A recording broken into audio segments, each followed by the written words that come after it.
Well, guys, it's been an absolutely awesome 5 days, 4 days so far. This obviously being the 5th of Counter-Strike, and we are going to get into the finals. I think we've had a heck of a run to get here. I think Fnatic's had a heck of a run to get here, considering the start that they had, and they go up against the CIS region in their home stadium. Alongside me on the desk, Thorin DDK is going to join us for this one, and Henry G, as always. Guys, first and I guess foremost thoughts coming into the final day. A wild DDK appears. He's here. Apparently so. He uses Ready to go. elongated chess analogies. They are wildly ineffective. You're the first one here, DDK, Nice. so come on, give us something. Give us some gold. What, No pressure. chess analogies? No, just talk about the match if you can. All right, we can go with Hell, that. man, So, okay. so the problem here for me is that, okay, Na'Vi's been looking really strong all tournament. Is that a problem? And the thing is, for Fnatic, it's going to be a problem Okay. because they look quite shaky. And for example, previously with Pronax in the lineup, they were always.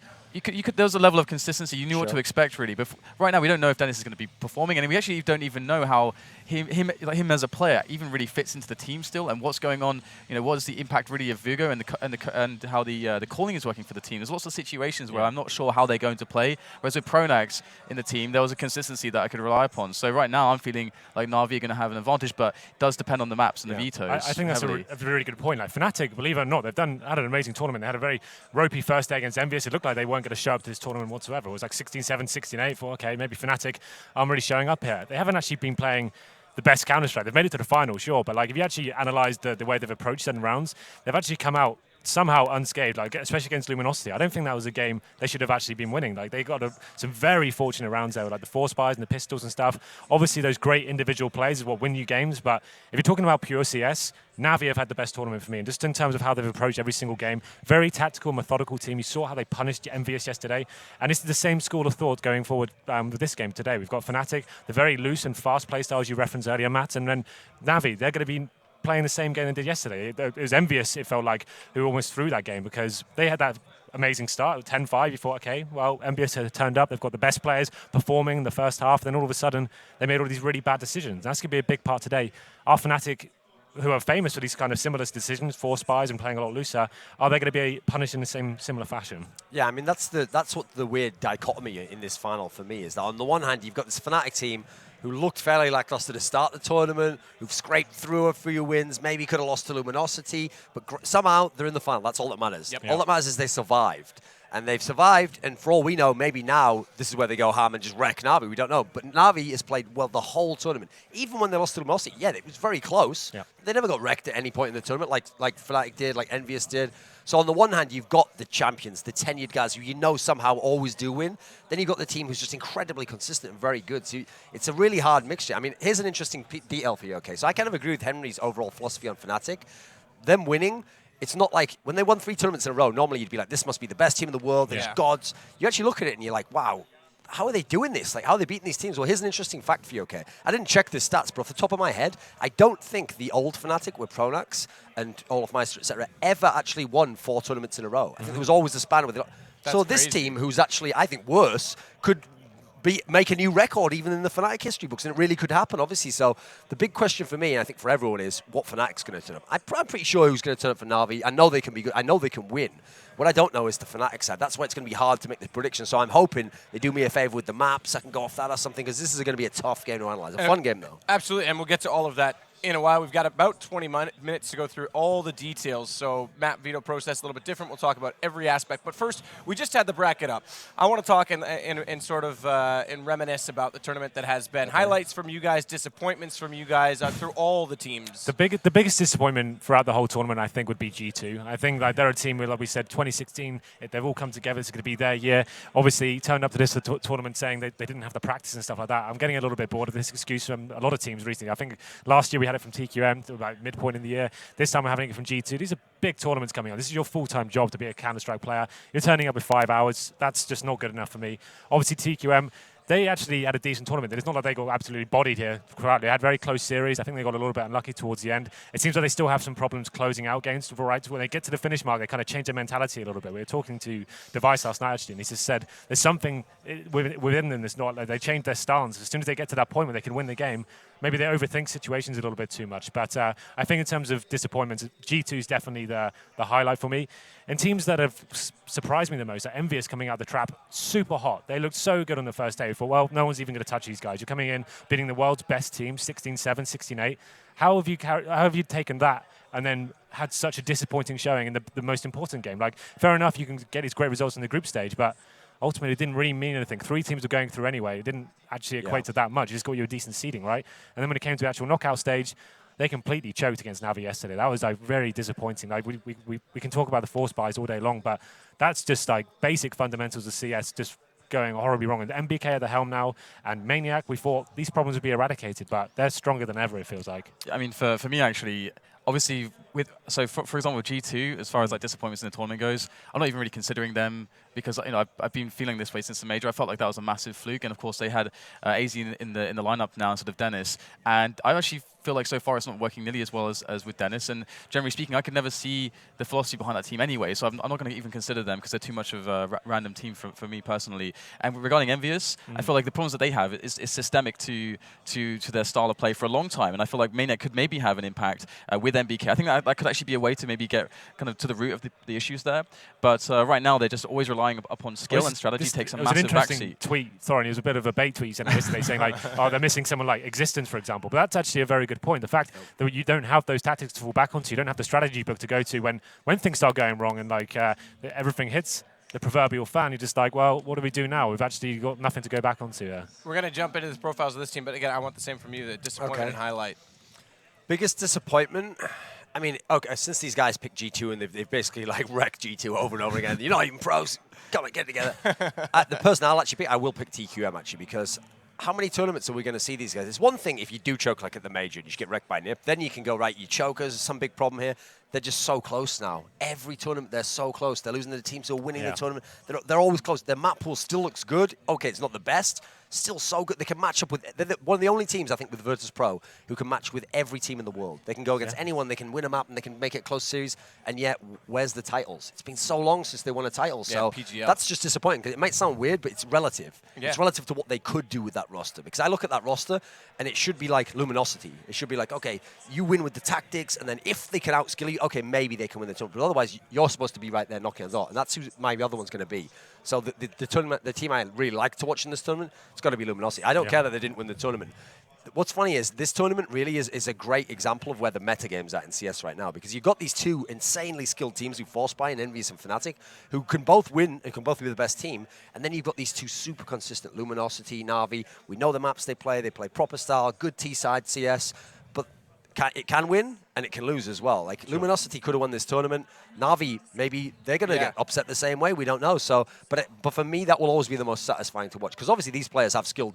They have skill as well, but it will always be more satisfying to watch a real tactic that you saw 2 times in a row. Then they tweak it. The third round, it works, and you see how they got the extra flash in. They rotated the man. That's like the beauty of Counter-Strike to me. It's fun to watch headshots, but there will always be something extra to that. I think it's awesome because we have each of those styles in the finals as well, so we'll get to see that right to the end. We're going to take a look at our first team, though. Of course, that is Fnatic. We've got a little bit of a video teaser, and then we'll start picking them apart. Didn't get much practice because it was Christmas, New Year's Eve and stuff like that. And I really enjoyed the arena, the fans and everything there. And I'm just glad to be here.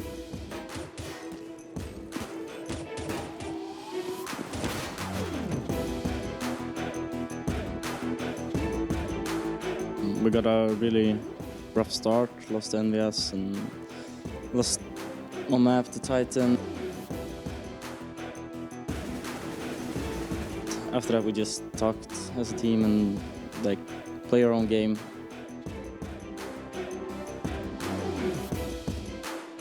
Now it will be fun also because they got the home crowd, but yeah, the audience going to be crazy.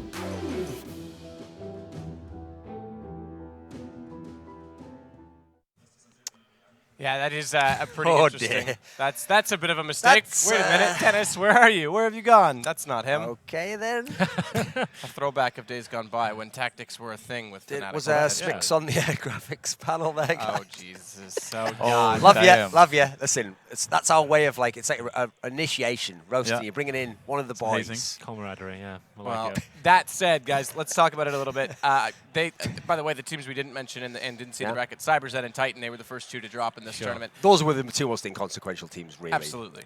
Well, but to go back, though, he said even at the start of this, they lost a map to Titan. And like you said yesterday, they're growing into this tournament, which is kind of a championship It really is. trait. The funny thing is, it even happens in real sports. Like, you'll see the champion in the NBA or the NHL, they sometimes have the 7-game series first of all. And it's like getting over that, it kind of gets them into shape. That's one of the reasons I think it exists, okay, is for these other teams. Let's say Na'Vi makes it to the final and sometimes wins a tournament like IEM San Jose. They're not making it always even to the semi-finals. So what happens is the one time it's all going really well, everyone's focused, everything's going into it, it's all the campaign. The problem is if you're the champion and you're winning a lot of tournaments, you have to do that like 15 times in a year. No one has the stamina for that. So what these great teams tend to do, unfortunately, is have to sort of work themselves into that mood as the tournament goes on. They can't just come in from match one and wreck everyone completely and 16-0 everyone. They have to sometimes struggle through that and then figure things out on the fly. But it's the ability to do that that makes you one of the all-time greats. And we've seen all the best teams in history, they were able to do that. They could always come back. They could always adapt to a new map that they hadn't had success on before. So at the moment, a lot of the other aspects of the old Fnatic aren't there, but that is there, where they are match by match getting better and better and better. Because the team that played Luminosity, that was not the team that got ultra-wrecked by EnVyUs. Yeah. And then, like you're saying, even against people like TQM was like so close. They've gotten better as the tournament's gone on, and they'll have to be to play this Na'Vi team, the one who's bodying EnVyUs. I think that's absolutely true because Na'Vi did body EnVyUs yesterday. Dan, what are your thoughts overall on just Fnatic coming into this, where we think they finally sit in this tournament? If Olof's going to find his consistent level. Yeah, I mean, like I said, the peaking aspect is massive, but. Generally, again, I'm still not confident when it comes to Fnatic because okay, they have a lot of experience as a championship quality team, but again, these inconsistencies, I don't know where that's going to land them because Henry alluded to this point previously that we're starting to see a bit more of the shaky decision making, where it's like okay, we're not quite prepared or confident in some certain more strategical elements in our game, so we're going to go and try to exert our skill and see if we can get more of an edge that way, and that's of course the EnVyUs problem. EnVyUs are the epitome of this. It's fine though to have that approach because if you have the players, you've got the world's best players in your team, that can work for you. But like we saw on day one, if everyone's a little bit shaky, they're still warming up, they haven't turned up that day, maybe they're not feeling confident, that can be a huge detrimental part of your game, and that's exactly what happened to EnVyUs yesterday. Right. That's an inconsistent approach. I've got to call out Fnatic on one quick thing, okay, is that when they did those, obviously they were always good at doing comebacks and timeouts, but they famously did it at ESL 1 Clone twice and won the tournament off the back of it. And we all started talking about these Fnatic timeouts where they always win all the rounds afterwards. And at the time, I just naively, like a lot of us thought, oh, Pronax does everything in-game leader. And so I just said, like, oh, Pronax like showed he's worth his weight in gold there. And Vugo tried to sort of like counter and go, actually, I call the timeouts, I was very... Here's the problem. If that's true, Vugo, then what are you waiting for now, mate? Because ever since Pronax left the lineup, I've never seen one of those happen. I've never seen the great timeout. I've never seen the comeback. So listen, I totally agree that I'm sure Vugo's doing analysis, but I'm wondering what's going on there. Is the partnership there not with flusha yet in that sense? Because that's one thing they're missing, clearly. Forget all the rest of the style. They don't have that aspect of like, right, let's calm down and then rebuild up. At the moment, it's like the EnVyUs style. Like, oh, things going badly. Let's do a crazy force fight. And if we miraculously win that, then we're back in the game. And then forget there was any problems there, lads. It's not like the old Fnatic where there was that pacing to the game. Absolutely. We're going to jump into an interview with them talking specifically about this game. We'll come back to the discussion in just a second. Hi guys, the final. You're playing against Na'Vi. I know that in December you already won them with like a 3-2 score. So what shall we wait for tomorrow night? What have you prepared? Maybe some surprises for them? We haven't prepared anything special for them actually. We're just gonna play our game, and I think we are the better team, so we're gonna win 2-0. That's great. And what about the maps? What maps do you think you will play today? I think it's gonna be Overpass and Dust 2, and the last map maybe Inferno. Can you just tell me your impressions about the event, the organization? Did you like everything? Tell us, please. In my opinion, it has been like the best event so far in my career when it comes to the players' side of everything, because the booths are really good. You get to play with your own gear, like headset and all that. You don't need in-ears. The desk space is also very good. You get a lot of warm-up time, and like everything is very, very good from a player's point of view, I would say. And I think it's very, very good to spec the event as well from home, because the crowd is amazing, and I think it's a insane event to start 2016 off. Yeah, thank you very much, guys. I wish you good luck in today's match. Thank you. Yeah, I think the crowd is a huge aspect in this game. Today, it's going to be absolutely max capacity. We saw it for the Dota game. We're going to see it against Na'Vi, in Fnatic's case, the home team. Matt, listen. Every now and then I've got to fire some shots, okay? So I like StarLadder. It's a pretty cool desk we've got here. The booths look great. Stadium looks great. You know that comment JW said there? Like, I mean, obviously, you know, we don't have in-ears. I imagine that StarLadder was like, guys, there's no point having in-ears. I mean, none of you guys understand Russian anyway. Wait a minute. Doesn't Na'Vi speak Russian? Oh, no. Oh, gosh. What have we done? Anyway, continue. No, that's speculation. Look, if it's a discussion point, it's a discussion all speculation. Just banter, Martin. Harmless banter. Okay, well, on that Get note, back on track, let's shift over to Na'Vi because we're going to see their preview in just a second. Thoughts on the tactician team coming into this again? Yeah. They might have had to take the longer route to get here. That's only because Luminosity finally knocked them off. That was a matter of time, let's be honest. And they've been close in every single game they've played. It's kind of naive, it feels like Fnatic say we haven't prepared anything for Na'Vi. I can't imagine that's true whatsoever. They would have been watching the game yesterday and seeing what the big side effects to EnVyUs and what was the main problems for them. I think going forward, I think they can see there's some obvious flaws to EnVyUs' game. When they are firing all cylinders, it was fantastic. And I think Fnatic will be playing a little bit more methodically. They have some stuff to fall back onto. They can see where Guardian was favoring certain angles. He was a huge catalyst as to why Na'Vi actually got back into that first map. You remember the first half was so degrading towards them. They literally had no chance aboard it. But the fact that Guardian was still consistently getting, 22 frags in the first half, the only reason they won that first map was because of him. So for me, if you're going to watch anything, you want to watch where he's commonly choosing angles, where he's going when they save the AWP, where he likes to go and stuff like that. That's the kind of information I'll be taking away from that. Na'Vi's like the ultimate fundamental team because the first thing they do on every map is they just figure out they have a different style from everyone else. Like we take this area of the map, we take that, and then from that it's like we have like all these options. Do we go here? Do we go here? Do we go here? And so you start to see as the map goes on what their decision making is. So they always take that fundamental aspect, and that's the thing. I've noticed the really skilled teams, EnVyUs, Fnatic, their skill almost lets them think they don't have to do that. Like they'll think, oh, I can just take a crazy bad angle, long range shot here. Na'Vi's more like we set up the kills from that point in time. We know where we want to go here, and then the kill comes from there. Yeah, so one big thing here for me actually is I think if Fnatic can get the T sides, that's going to be incredibly crucial because generally speaking, it's going to be more easy for them to make sure that Guardian is a little bit more out of the picture because Guardian is a really big factor in being able to create situations that are going to force hard decisions for a Fnatic that might be a little bit more shaky on making calls in these spots of hard decisions. And so when Guardian's in this position where he can always be maximized, which is going to be the T size, and we have seen that throughout the tournament that he's able to do a lot of stuff, opening up rounds for his team. And he's got the best entry statistics of probably any player that there is at the moment. So he's a massive factor there, and I feel like that is going to be a huge. That's going to be a very, very important point. If Fnatic can start on more T size, I feel like they can use their skill more. They can kind of make sure the Guardian's not in the game as much. But otherwise, this is a very close series. It's very hard to call all maps, I think. We're actually going to take now. We're getting a little bit closer to the game, so we got to jump through this. We're going to jump into the road to the finals for Na'Vi as we continue their discussion. Сделали выводы, поработали над ошибками и понимали, что мы добавили несколько новых фишек за атаку. Можно отметить великолепную игру Гвардиана, который реально крутые делал киллы с АВП и реально классную игру показывал. Ну а за атаку уже включилась вся команда. Мы контролировали всю карту, делали всегда, в основном делали первые фраги и, естественно, после этого разыгрывали четко. What's going on? The Guardians made it a 2 versus 1, now down to 13 HP. Guardians found the frag onto Kiyashima. Zeus can go for the defuse, but can Guardian make the engagement? Happy is positioned to take down Zeus first, and there's a headshot. Я думаю, что у нас все получится. У нас должно все получиться, особенно с такой поддержкой в Минске. Изи каточка.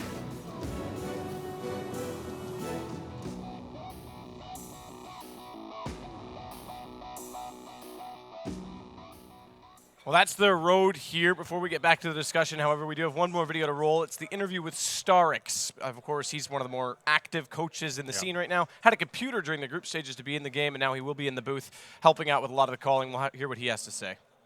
Привет, Сереж. Еще раз поздравляю тебя с вчерашней победой. Вчера мы с тобой пообщались, ты полностью угадал мой пул карт. Расскажи вообще пару слов про вчерашнюю игру. Ну да, вчера нас EnVyUs, скажем так, удивили за террористов, ну хотя чего удивили, на самом деле сейчас террористы выигрывают на этой карте, они доминируют над контртеррористами, у нас взяли 10 раундов, мы еле-еле там смогли взять свои 5 раундов, но, как оказалось, этого было достаточно, мы полностью их доминировали за террористов. Сегодня у вас игра финал и снова Fnatic. Прошлый раз вы играли на финале ESF в конце прошлого года и проиграли 3-2. Что ты вообще помнишь про ту игру? Я помню, что это, наверное, одна из самых больших разочарований в плане Нави вообще за весь год. Мы очень хорошо сыграли на Инферно за контртеррористов. Мы взяли, по-моему, то ли 13, то ли 12 раундов и просто не смогли там взять совсем чуть-чуть за террористов. Очень сильно расстроились. Ну, в общем, мы ждем, что мы сможем в этом финале все-таки их победить. Это наш самый, скажем так, самый серьезный, самый главный конкурент на данный момент. Вчера мы с тобой опять общались, и ты предугадал мап-пул. Я бы вот хотел бы спросить, что ты думаешь, какие сегодня карты будут? Там ваш пик, их пик? Наш пик будет Dust-2, их пик будет Кобул, и третья карта будет Мираж. В принципе, спасибо тебе большое, удачи. За вас сегодня будет топить весь зал, поэтому желаем вам раздать. Спасибо, Серега. All right, guys, about 3 minutes to the opening ceremony. Talks about maps a little bit there. First and foremost, I don't know if we've got the video ready. If we do, it'd be a great time to show it. Where do you think, okay, we do. So where do we think this is going to head The implication from StarX there is that they're going to ban Cash and Inferno. That's been because otherwise Fnatic would not pick Cobblestone. They would pick Inferno. So that tells me it's going to be the Cash. So okay, Fnatic actually bans Train. There we go. There's the bans from Na'Vi. The question is for Fnatic now, do they ban Dust 2? No, they go Overpass, which is a classic ban for them. But actually that means we're left with a scenario where Dust 2, he's right actually. I mean, maybe he actually already knew the map pool before. But that is, what's the big surprise to me here is actually the Train ban from Fnatic, because they had an option on that one. Do we want to get rid of Mirage? Like, that's the one that we struggled on earlier in the tournament. Now, the reason why I think they haven't is actually because of that match they were referring to, the 3-2. Because of all the maps, one of the ones that, to me, was the least convincing from Fnatic was the Train one. Because actually, they had a big lead, then they went on CT side and just couldn't close the game out because they had zero ability to stop Na'Vi's T side. So they don't want any part of that map. It's not one that's going to favor them in any sense. So I think that was a smart ban by Fnatic. But the thing is, I think we've ended up with a pool that's pretty good for Na'Vi, actually. I think so as well. If it gets to that third map especially, I just don't see Fnatic actually entrancing on Mirage whatsoever. They've played it 3 times this tournament, lost pretty convincingly. Like, I think a lot of people have been calling out Mirage as a very poor showing for Fnatic so far. So I think if Fnatic it works in both ways. Like, it's a good map pool in the sense of Fnatic. If they win the first 2 maps, it's a clean 2-0. They're home and dry, it's no problem at all. But if we do get into that third map, I can't see a way of them actually taking down Na'Vi at all. I think at ESEA, they lost 16-6 on Mirage, actually. It seems like that's actually one of the maps they have a real struggle on, especially against someone like Na'Vi. It's a little bit weird, actually, with Mirage, because I was talking with Henry about it previously, because I actually felt like maybe they would consider going for the Mirage ban, actually, instead of the Train one this time around, just because of the fact that, I mean, even JW was talking about how they're really not comfortable at all on Mirage at the moment, and their results support that as well. To me, it would be an outlier if they were able to win this against Na'Vi, because Na'Vi is typically very strong there, and although it is very weird, because it used to be one of the cornerstones of Fnatic's game, you know, quite some time ago, so it's kind of strange that they're having problems with it at the moment.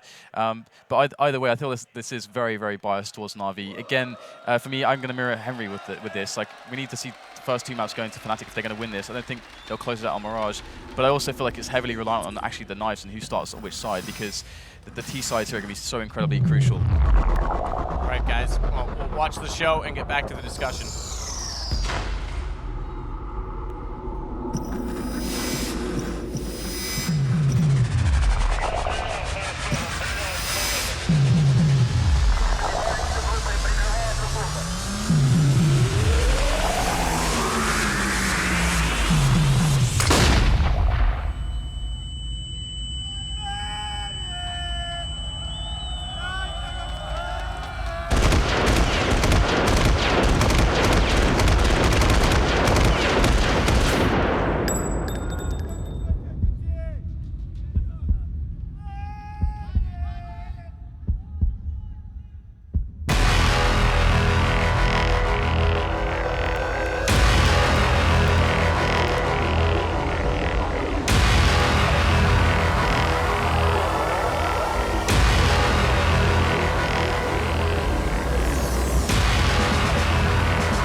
The StarLadder World Finals from the Minsk Arena in Belarus. It's the powerhouse Swedes going to be going off against the hometown favorite and StarLadder defending champions, Na'Vi. Thorin, DDK, Henry, we've still got lots to talk about. A little over 7 minutes to map 1, Dust 2. One of the things we haven't touched on is individual performances. Guardian has been nuts throughout this entire tournament. If you want, when we talk about Olofmeister as the best player in the world, which he's kind of retained that consensus because obviously since he used to have it in the past, once he got back to form, it's very easy to kind of give him the mantle again. The guy who had it in between, though, was Guardian, and he hasn't really dropped off overall. He did have some troubles in that ESL ESEA final, but he's absolutely... I have a tier where I have star players and then I have superstars. They're the guys who, even beyond the star players, they always come with a performance. That Cobble game against EnVyUs, to me, is exactly what I'm talking about when we're talking about star player, because they should have never had a chance to roll EnVyUs, because they should have lost so hard on the first half of the game when nothing was working that it was game over already. But instead, what happened is, literally, Guardian was like, okay, I can't win you the half, but everyone get on my back. I'm at least going to keep you in the game till we can win the game. There's like a saying in basketball, okay, that the superstar's the guy where when you need a point, you give him the ball then, and you know like he can just do anything. He can go to work. Otherwise, yeah, you play the team concept, all the rest of it. Guardian really is one of the few players in the world who can go off in this game and beat everyone up. Speaking of Fnatic, they're going to lead their way in. Denis is the man in front. Now, Denis, this thing added so much firing power, but he takes away from that in-game leadership role. But where's the firing power? Well, so far he's had a very important performance this tournament, especially. We talk about his role within the team. I don't think it's been clearly defined yet. He seems to be like crowbarred into certain positions. He has a very similar play style to Olofmeister, but obviously you've got Olofmeister, you're not going to replace him and actually get him off his sort of comfortable zone. So Denis, for me, it's been one of the tournaments where you haven't really seen him do much. He's had the odd round.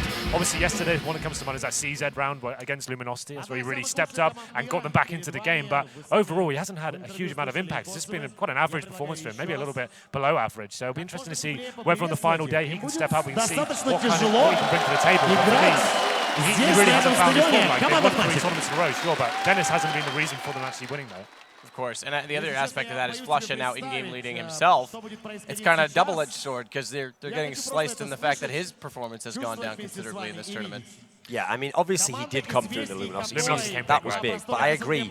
Most of the other times, I've seen him actually kind of underperform since he became the in-game leader. And that's the problem. It's both. It's like the Denis situation and this. There's the 6th man as well for Na'Vi. The crowd coming in hard. We talk about being a big factor. I don't think it's huge. It seems like Fnatic on the face where the only thing it can really do is might fire on the Na'Vi guys a little bit too much. But we actually went through.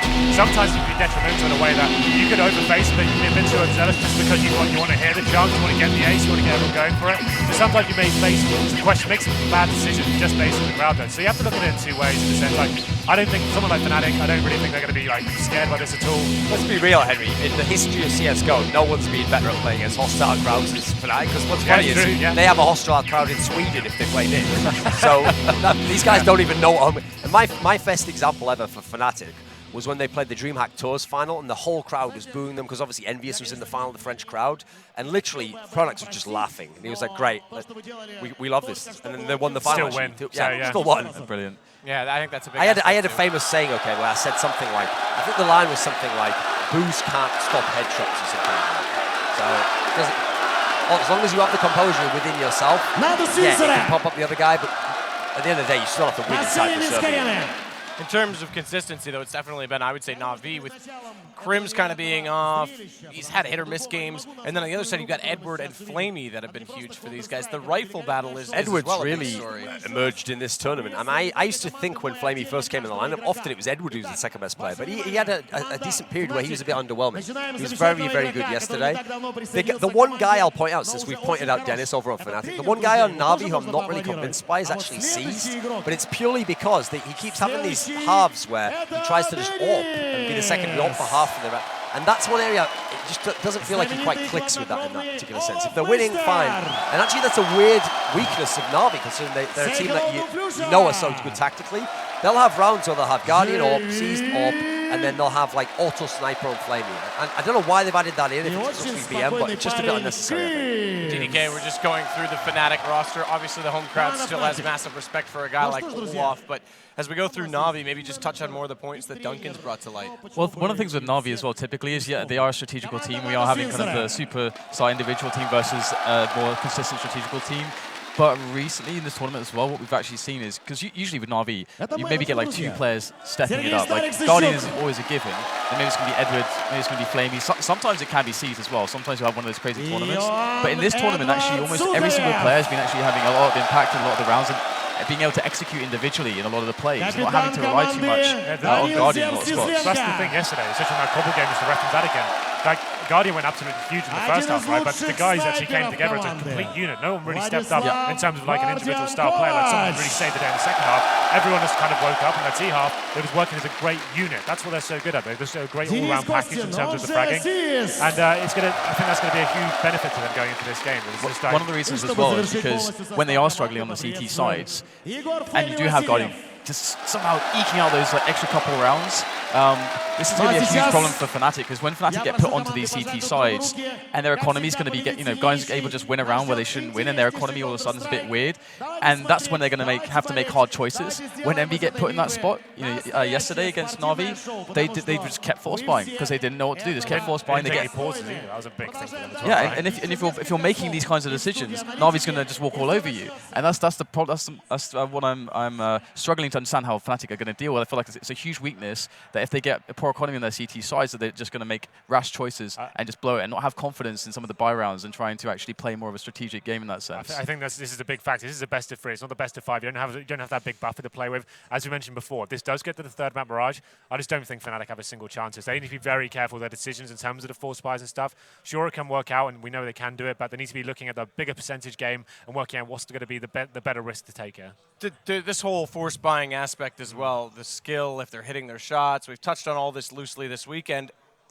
If they're playing against another fast-paced team where they can catch them off guard, that might work. But does that work against a slow, passive Na'Vi that just says, all right, come Here's to the problem. When we talk about force buys as well, you've got to say which side it is. It's the CT force buys that are killing these teams. Yep. It's one thing, if you've got a fantastic team and amazing entry fraggers and skill, I always say this, the reason why on T side you can do it is because you can choose where the engagement happens, who does that first. If you force buy on the CT side, and we've seen CT sides where Fnatic struggled this tournament, they've had decent T sides even against EnVyUs.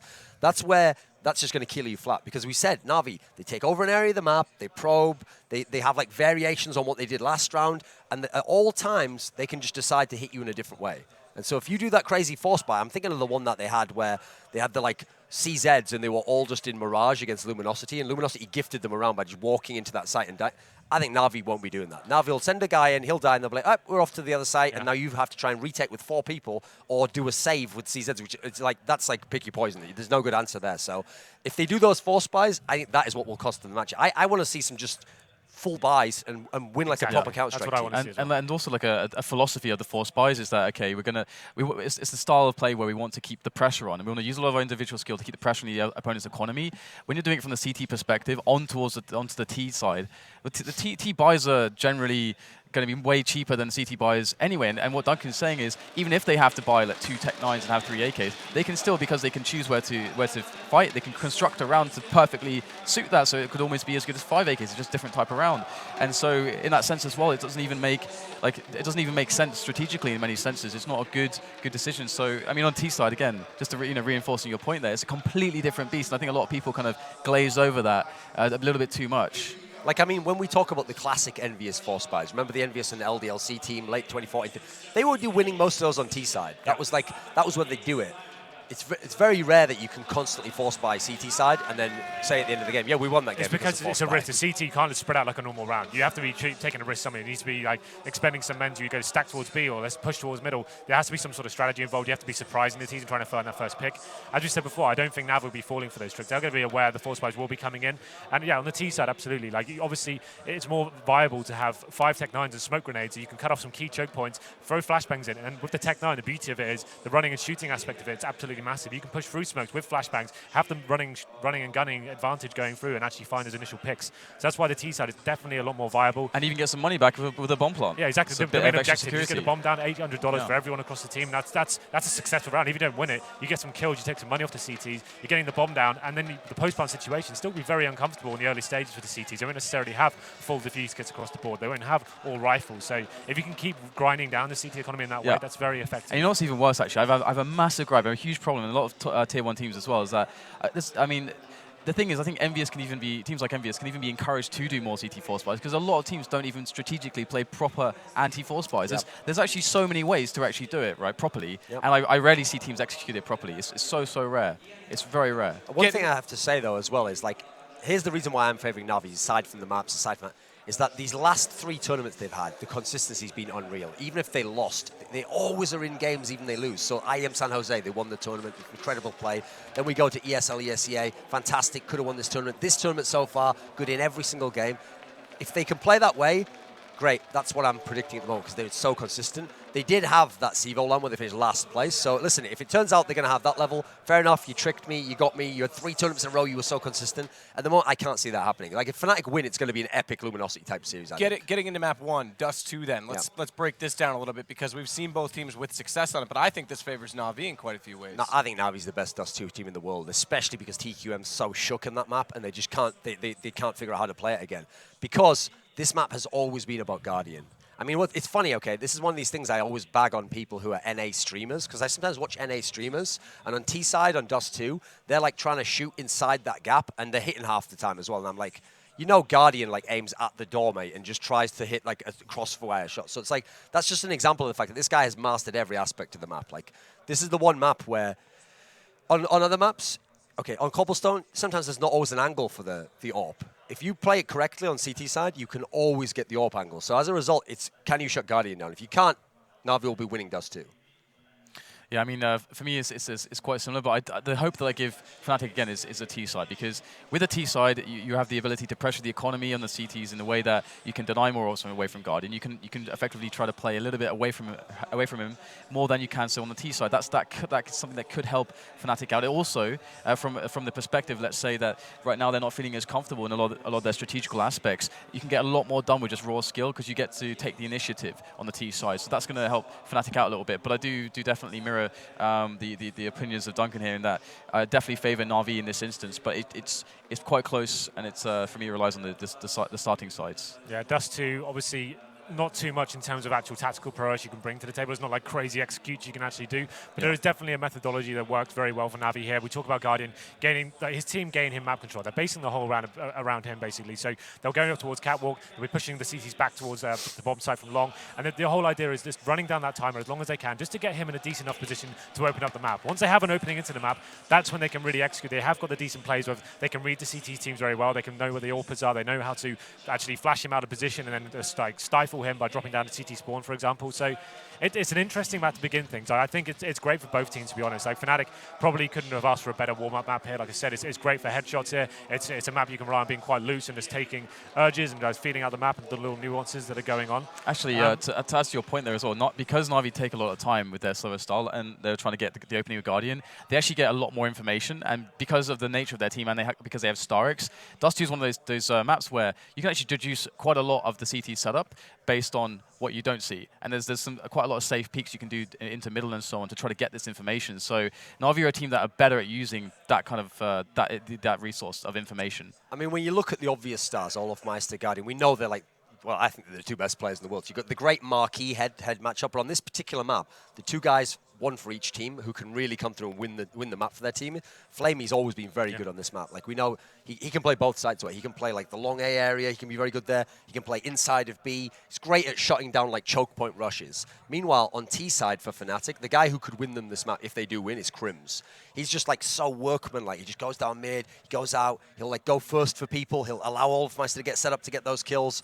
I mean, these are the 2 where if either of these 2 go crazy, and that's where that team can take the map. So it's not like Fnatic's out of it. This is a map, obviously, where if you're not that great a tactical team, go on T side of Dust 2, just work it, get your picks, use your aim, you can win it. It's a very spawn-reliant map as well. We see a lot of teams, if you do get the decent long spawn there, you can drop the AWP to whoever gets that spawn, drop it towards them, try and get that first pick, for example. It's a very loose style map in that sense. Even when you get the B spawns, you'll see some top teams. I think at ESL 1 Cologne, we saw EnVyUs, like, they get a B spawn. Like, they're going for a straight-up B rush. Like, they're happy to go into those kind of exchanges and just get your team in positions where they get players on their screens to actually just go for the straight headshots there. So I think it's definitely a difficult call. I think the last time these guys played, it was 16-14. So that goes to show you how close this game will be. We really wouldn't be surprised if it went to overtime. But I'm going to give Fnatic the edge just in this first map. I want to see what Fnatic turn up today. And like they said, they're not going to base their game around Navi's. But you're giving Fnatic the edge on Dust 2? Yeah, I think so.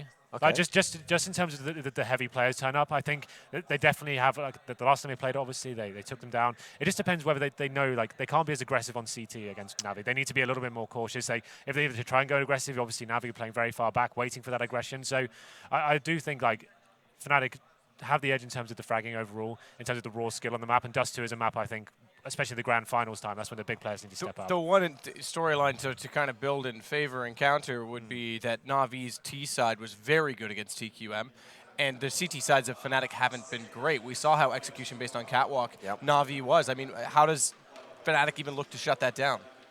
Well, I mean, that's the problem as well, because especially this is a map where I really wonder about Denis on CT side. That's one of the biggest areas he's had his problems, is on CT side. He just plays some of the sites, and you wonder, like, is there even a logic behind why you're playing that site? Do you just play that site because Olof plays this one and flusha plays this one? They told maybe Pronax used to play this spot. If you're going to shut down that Catwalk area now, against Navi, it's going to be very hard, because the key thing is they're not like, what's funny is when TSM was the best team on this map, sometimes they would just walk out of Catwalk. Just EnVyUs when they were best on Dust 2. They would just walk out of Catwalk and they'd win the aim duels.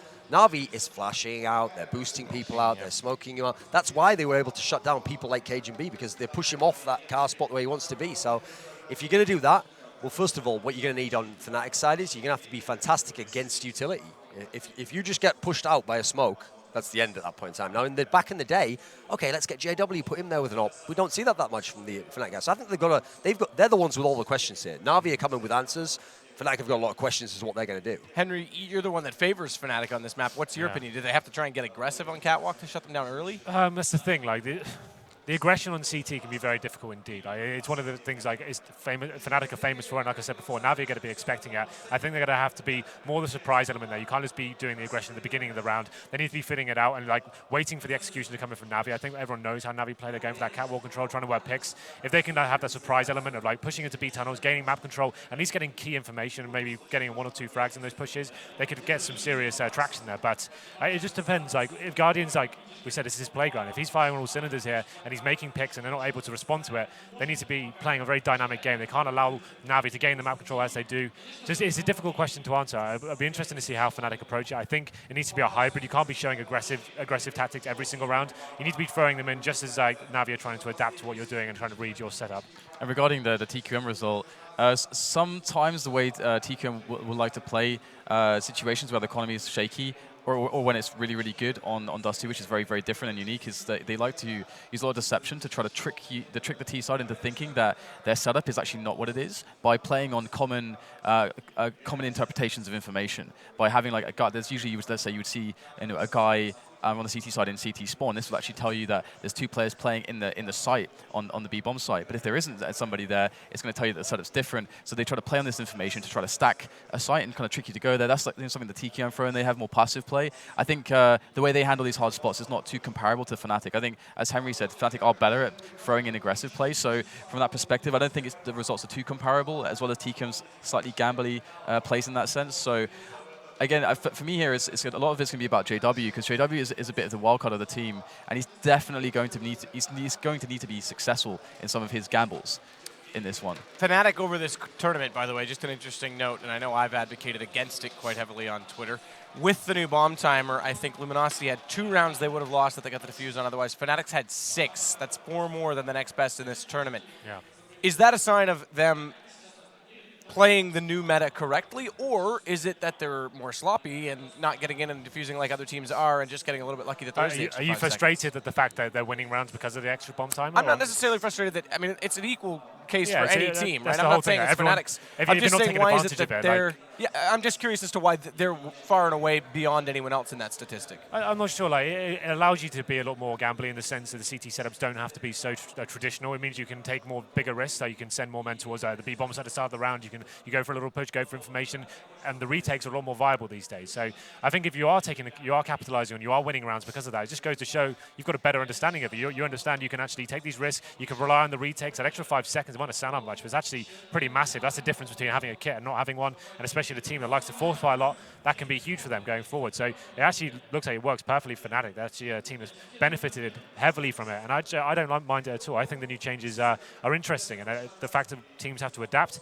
and change their mentality going forward, I think that's very welcome for me, to be honest. I mean, the guy who was on your screen there, KRIMZ, already was just unreal at clutch rounds. This is the guy where if he's in a 1v3, it's like you could almost it's almost like time slows down and he's figuring out, right, if I take the first fight with this guy here, I'll obviously have to double back and meet another guy behind me. And then the third one, maybe I'd have 10 seconds. But the way he breaks the game down intuitively in his mind's amazing anyway. And I've seen him win so many miracle 1v3s, 1v4s where a terrorist's hiding, but he baits the guy to come out with mind games and gets the kill onto him. Give that guy extra seconds, he's going to win even more rounds. He can be even more safe. He can set up more of a plan. And so you can see how for that sort of a CT side team, that's where Fnatic is going to get more rounds, because olofmeister and KRIMZ are famous for those sorts of clutches. Yeah, again, it's the same for all teams, as you said, Henry. It's just that they are taking more of those, and it's interesting to note that they seem to have benefited the most from it. DDK, you've had a chance to be in-game and casting a lot. Any subtle nuances that you've seen in Fnatic's retakes that have been different? Generally speaking, it always comes down to Fnatic's ability to basically just hit their shots, because as Thorin was saying, basically, the decision-making wise are actually pretty amazing. The degree of variance you're going to get is how much of their skill ceiling are they actually going to be reaching, because that's kind of the weird aspect then, because they know how good they are, and there's going to be there's a lot of marginal spots when it comes to managing your economy, when it comes to do you actually commit to the retake or not, especially on a map like Dust 2, because on Dust 2 things can fall out of hand very quickly. Same with Cobblestone. You can lose, let's say, the A site quite quickly. You lose a key player, then you decide, do we actually go for this retake or not? So then you have this spot where you need to give yourself a window of time for the retake, but first of all you need to give yourself a window of time to use to decide whether or not I should actually go for this pick. Okay, I've spent about 10 seconds trying to get a kill in the outskirts. Is it taking too long to get into this area? Stuff like this. So if Fnatic are on a point there, then we're going to see a very strong match for them on the retake aspect. But holding onto your economy on the CT side is so important. So I want to see them actually playing it a bit more safe. All right, guys, it's time. We've reached the finals of StarLadder World Series, EGB, G2A.com, Twitch, the Score Esports app, and of course I always forget one. Which one is it this time? I think that's all. Oh, CSGO Fast, of course. Either way, guys, thanks to them, we're finally at this point. I want your predictions. I'm putting you on the spot. Henry, you're up first. It just depends what Fnatic turn up in this first map. I think if they do get the pistol here and the players are performing, they're clutching, we get olofmeister. Hopefully flusha can find the same form as in yesterday. Had a very quiet tournament so far. I think the loose style of Dust 2 favours them going into this first one, just while Navi getting warmed up perhaps. I think it's going to be a very close affair, but Fnatic getting the first map. Over just map prediction or overall? Let's do it overall. Overall, 2-0 Navi. Okay. All right. No elaboration. I like it. This is going to be the prediction heard around the world, guys, because I'm going to predict against Fnatic in this final. So I'm actually going to say Navi's going to win 2-1. I think Fnatic will take Cobblestone, but I think Navi's going to get Dust 2, and I think Mirage, they're just too good on it. All right, well, that's an interesting one. Navi seems to be the favorite on the panel, but of course, in front of their home crowd, how can you doubt them? In time to go into the game, of course, we will send it over to the casters. It's going to be Anders and Semler. Yes, welcome everyone. We're about to get live here with Dust 2 first. Of course, got Semler with me. What do you think? I mean, that was a lot of talking, and I think that does definitely also reveal that this is not as cut and dry as it might seem. No, indeed, Anders. I think you have the champion element that has to come into play here for Fnatic. That's the only thing that's going to be keeping them in this match, because as far as the team is concerned, right now I put Navi over them. I put Navi over Fnatic. It's just that Fnatic have now developed the uncanny ability to win clutch rounds and keep themselves in maps that they should lose. And so that's what Navi have to deal with today. They have to deal with the individual performance of KRIMZ, of Olof, of these guys who have just gone ham all tournament long to keep their team alive in this. I want to predict Navi 2-0, but all right, I think they win 2-0 if they can deal with that mental game. If they can shut Fnatic out and rattle them early, it's going to get nasty here for the Swedes. I'm going to sit back and just enjoy this one. We've got Denis pushed up on Catwalk, very aggressive. JW down in the middle, so it is a bit of a team play here, and an excellent headshot to start off with. And JW wants to follow up. Flamie just besting him in that one and that's going to make it an even trade, a 1-for-1 trade. And yeah, bomb still all the way back, well, all the way outside of Upper Dark. So just going to be a slow round, it looks like, from Na'Vi, which was predictable. Guardian going through the motions here, checking catwalk, making sure nobody's holding close.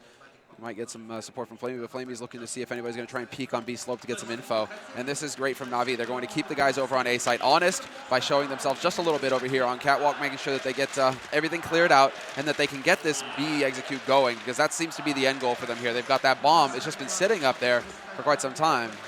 Although you still do have Zeus waiting outside of long with the camp. So I think that Na'Vi are going for a bit more like a catch-all approach here. They can push, they can go B, they can go A, they can kind of swing whichever way. Oh, and with that kind of an opening, that leaves a very poor defense over at B. KRIMZ alone, and he was highlighted a lot during our analyst segment. We'll see if he can step it up here. Denis defending the A-bomb site. They actually are bringing the bomb back here. Denis going for it. He's out in the open if he goes down, but he gets a headshot on Guardian and falls back again. This is a madness play. He gets another one on flamie, and now Denis, he's going to go ham. 4 headshots, looking for the extra. Flush is going to steal it. It's a round for Fnatic. Look at that smile on Denis. You have to appreciate, if he goes down, then they probably straight lose the round. He's so exposed, and he hits 4 headshots in the pistol round. Unreal. And this guy's been struggling all tournament long. Thorn is right to bring him up as a bit of the wild card here for Fnatic. Will he show up? Will he hit shots? Or will he go an entire half with only 1 kill like we saw yesterday? I mean, you're not really sure what you're getting from Denis right now, but this is just individual play. This is exactly what we were talking about. Well, they were talking about throughout the analyst desk. It's just individual plays like that is what's going to win Fnatic this tournament. That's it. And so Denis, he delivers big. 4 kills for him in the pistol, all of them headshots. I mean, that's going to get him fired up, Anders. Yeah, and you see him turn around for the flashbang in between as well. You know, there's so many little details that could have gone horribly wrong. That was, I mean, it was a cool play, but I would say don't try and repeat that too many times, because most of the time it probably won't work out like that.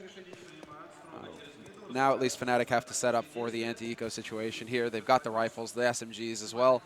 They actually go a little heavy on the SMGs, 3 of them. Perhaps not expecting Na'Vi to go for the force buy, but I mean, Na'Vi with no bomb plant, they aren't going to hesitate. They set up, they've got the pistols, they've got the Kevlar, they've got a handful of nades, and it looks like right now at least they're going to change their focus and get some pressure on mid here. A very default setup for the Fnatic team. Coming out of the doorway there, KRIMZ, 18 bullets left. He's going to get the second one there.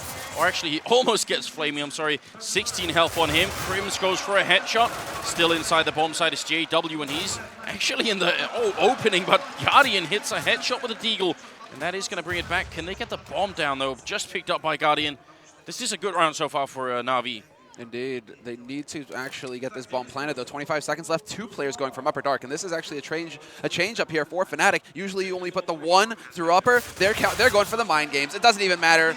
Unfortunately for Na'Vi, they're looking the wrong way when Fnatic decided to go for their push, but that would have been a really sick play from Fnatic. Had Na'Vi killed the first guy coming through, guarantee you they would have looked to window or door for the other 2, and that other guy coming in from Upper Dark would have slaughtered them. A little bit of a sneaky play there. It's kind of what we can expect from flusha, you know, twisted mind.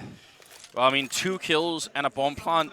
It's not too bad, really. And I think the problem was KRIMZ let 2 of them pass before he spotted them in the middle. Then he went out to try and fight them, and you know he used like almost his whole clip to get the 1 kill, and then pistol out instead. Like he was maybe just a little bit too late with the information that they were actually pushing middle. And that can happen. So 3rd round is coming up now, and Na'Vi, not too much excitement here. I mean, Guardian with the deagle again, so he's not like too worried about picking up that AWP. Maybe he's got like the calculation down, but certainly he's not going to be like fully kitted out on top of it. No, I think he's just going to have the rifles. Honestly, I don't see, unless he goes ham this round and finally starts getting some deagle headshots. He got 1 kill in the last one. I mean, no, the nade, and they just barely get by in time. That was a close one. Na'Vi, they're just pressing forward, hoping that they're going to be able to get the catwalk plant. Guardian decides to challenge after getting the headshot on flusha, and that is all Na'Vi will get. Olofmeister with a triple kill, and the defense stays strong on that A site. Economy is building now for Fnatic as well, considering they're doing a pretty good job of just fending Na'Vi off in these pistol situations. And you can see the frustration there on Zeus's face. The beginning of this map, this key map for Na'Vi, has not gone well so far. And they have to be feeling a little stumped because none of these rounds have been close. So they, so that's a little frustrating for Na'Vi. It's not like it's been tooth and nail right since the start. It's actually Fnatic kind of just everything going according to plan here for the Swedes. Oh, and Denis, I mean, we talked about his risk in the pistol. Now look at him here in the 4th round. And Zeus, he got the grenade out. And Denis, he sees the grenade coming out. The bomb gets down. Denis, 2nd kill for him. And Guardian does find a refrag with the AWP. Doesn't have head armor. And that is definitely a factor. Even with the UMP in play here, that could be dangerous. And we'll see how that's going to turn out here. 4 versus 3. Huge risk coming in from Denis and a big payoff. That actually works. 2-for-1 trade, he'll take that any day. And we were wondering where Denis was going to be playing, like what is his situation going to be on this site. It's been a little bit of a struggle. I mean, he used to just want to play kind of like goose a site, play very passively up there. Seems like he's kind of taken over olofmeister's role, which is, you know, just push up mid, get up there fast, do some damage, and then, well, if you live, great. If you don't, it's fine as long as you get 2 kills.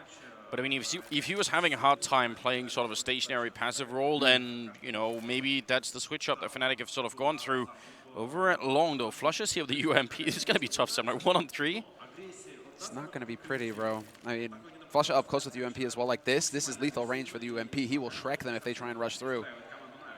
And seized out. There's the gun barrel, and there it is. Instant shot, pre-fire from Guardian. He keeps his cool as well, and that's enough. That buys the time for olofmeister to come through. Guardian is going to be able to pick up the first kill, but it's still a 1v3, 28 seconds, and the bomb is dropped on the wrong side of that wall. He's actually just instantly going to start falling back. He doesn't care.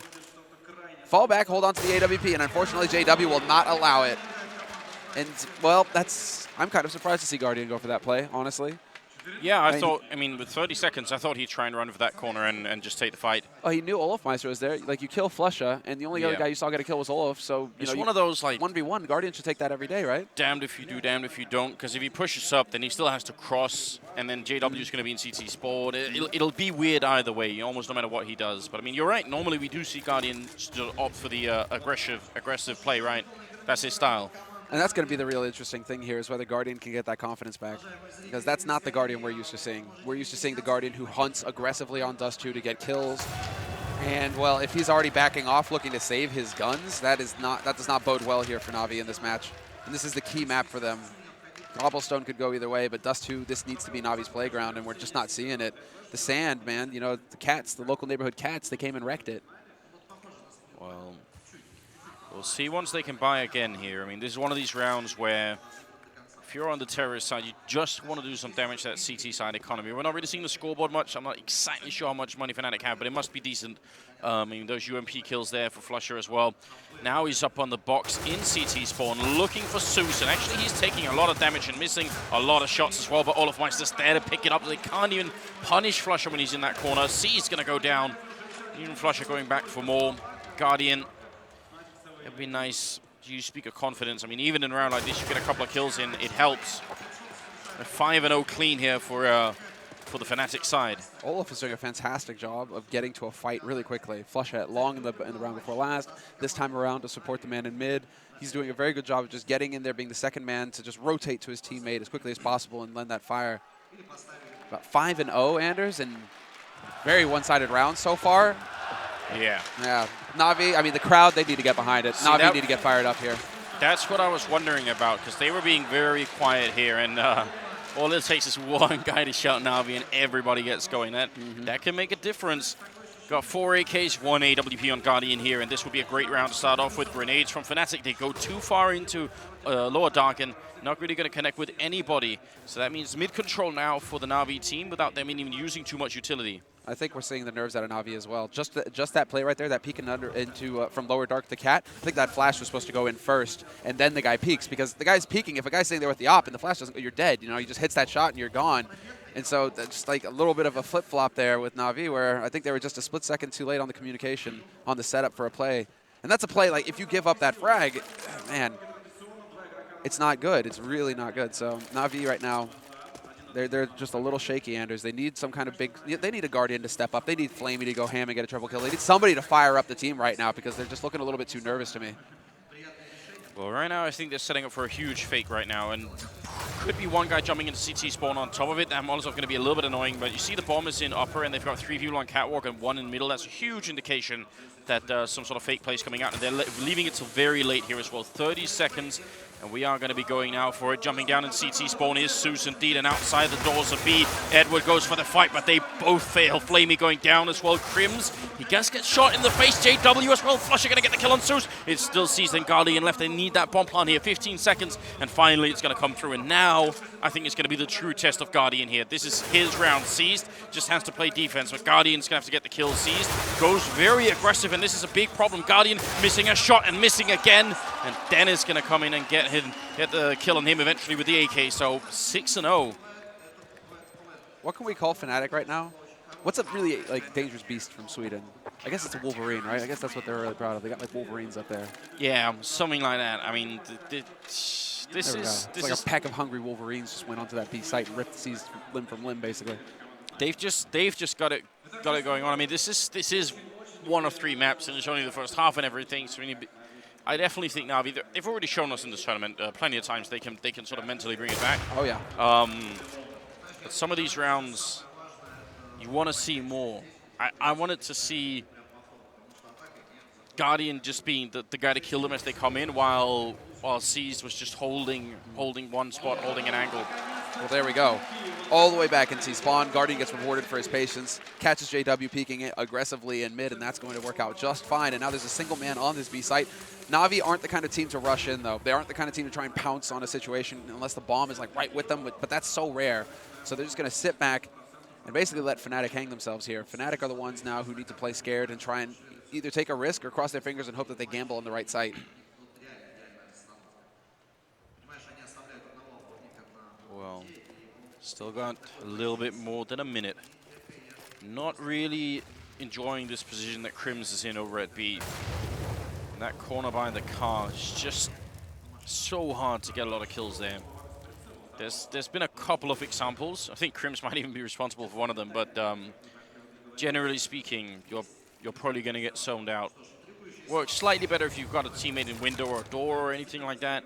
And maybe olofmeister could be that guy to rotate in, but apart from that, he's going to flash himself in. Goes for the spray and gets shut down by Seized. The timing just didn't work. Olof getting tagged down a little bit as well. This is not a situation that Na'Vi can lose at this point. Flash is going to go in. olofmeister dodges it. Going to get that spray down, but they just go jumping right over the tracers, right over the bullets. Zeus will catch out Denis. He was trying to go for the lower dark push for Fnatic. And now this is looking fantastic. Na'Vi, they've finally done it. Fnatic just backing off at this point. flusha going to give ground and try and hold on to the AK, or at least try and make this expensive. He gets a nice pre-fire there, seeing Zeus's gun barrel before it comes around the angle. Now can he make it out of here in one piece? 2 kills. If he gets a 3rd one here, flusha, no way. Okay, they finally shut him down. But if flusha gets 3 kills there, that's unacceptable for Na'Vi. They need to keep at least 3 guns alive. Bit of a sigh of relief there from the CIS team. Absolutely. But a critical round, nice pacing. You see KRIMZ sort of getting a bit nervous in the court. Eventually he's like, I can't stay here all day, you know. That's a sick flash, though. Imagine he throws that 2 seconds later when they're actually pushing through the tunnel. He wipes them out. Just timing making the big difference there. And, whoa, KRIMZ, how did he get... he must have got tagged through the door. Guardian must have hit the gap shot, basically. So down to 36 like that. 6-1, and moving into the 8th round. The grenade going out early there, trying to see if he can catch Edward. I think they already put one more out there, so it is a fairly aggressive setup on the catwalk with flusha and olofmeister. And olofmeister can't really get flashed because he's looking into the sort of the wall there. So flusha's going to be drawing all their attention. I like this setup from Fnatic. We saw the question mark team try and do this with Simplex just looking in the corner. He was just a bit off on the timing. If you get the timing down perfect, it's going to be really brutal. Oh, well, there's the nade. That's going to say hello. And, well, Zeus, he goes in alone. He goes in alone. I mean, it has the right idea, yes, but now his teammates have to go charging through smoke, and olofmeister's there to punish. olofmeister's still alive with 12 HP, and he's going to be able to get out of dodge. Na'Vi, when they go for the catwalk take like that, why don't they have a man there to support Zeus if he's really going to push aggressive alone? He walks right into the trap is what happens. Edward, nice headshot. 2nd spray comes in, and olofmeister does go down. Guardian with the kill. That was a 1-on-3 for Guardian. Now it's a 1-on-2, and he's going to have to do a lot more. The smoke for Cross is going to fail. Now he has to just try and see if he can face them straight on. 25 seconds as well. He's going to walk a little bit into the fire. He gets a shot on JW. Goes for KRIMZ. Oh, he goes down. KRIMZ hits the headshot. Guardian nearly with the 1-on-3. That would have been a big round. Oh, that nade. It catches that edge, Anders, and you know at that point, it's like he does it right as well. I'm surprised that Fnatic tried to, like, they didn't stay bunched up. Because if Guardian faces one, the other guy, he's going to, unless they're stacked literally on top of each other, they're going to trade frag. So there was a chance there for Guardian to hit the shot. But that's the thing, KRIMZ in the clutch. KRIMZ in the clutch. He's been doing it all weekend long for Fnatic. The 1v1s, the 1v2s, you can count on him every time to come through. It's crazy. What's so surprising about that initial engagement up on Catwalk is that Olof actually stays in the corner with like 20 health for quite a while. You know, no one had a Molotov or an 80 or anything to throw in there. They would have got a free kill on him, and maybe it would have been worth it either way, but I don't know. This is the hard reset as well. 7-1. They just pick up one round, and now they're back to square one. This is a very, very rough start for the home team. Absolutely. No, this is the worst case scenario here for Na'Vi. 7 rounds for Fnatic. Teams are getting a few more rounds on the T side right now. So as far as Fnatic are concerned, they're off to a fantastic start. They've got economy as well. They were able to dodge the reset themselves, and so, or the reset of their bank, right? They're still able to full buy with full nades. A little bit of a cheeky play coming out here. Edward looking for the headshot into pit. He's not seeing anybody though over this smoke, and so now they drop, and Denis knows they're close. Peekaboo. Oh, and they nearly line up for him. He nearly takes out Edward. If Edward didn't have Kevlar, Denis was going to shred 3 players there. Yeah, that was looking a bit scary. Some damage being put out on into flusha. Falls back into CT spawn. This is still not a good round for Na'Vi, even if they manage to do a bit of damage here. And the Guardian does have a scout, but I'm not really following what's happening here. Boys, you need to get in there and die, basically. Olofmeister. That looked like a very clean shot. Now, Guardian's still going to try and see if he can get the bomb down. Could he make this cross happen? He does. Do a little bit of damage. Not going to happen. No, he actually didn't even jog JW, sorry. That was, I mean, another really hesitant round. We're used to seeing Na'Vi being slow, but usually when they commit, they sort of, Stan would say they go in when they go in. They go in, yeah. When they go in, they go in. Yeah, but this time, just a little bit different. Is this a tactical timeout? Seeing Zeus talking a lot here. I think it must be. Starks is behind seized as well. They're having a bit of a chat right now, trying to figure it out. I'm sure there is just a little complaining going on over on Na'Vi right now. Definitely some frustration. They need to cool it down, find themselves, find their center, and focus up here.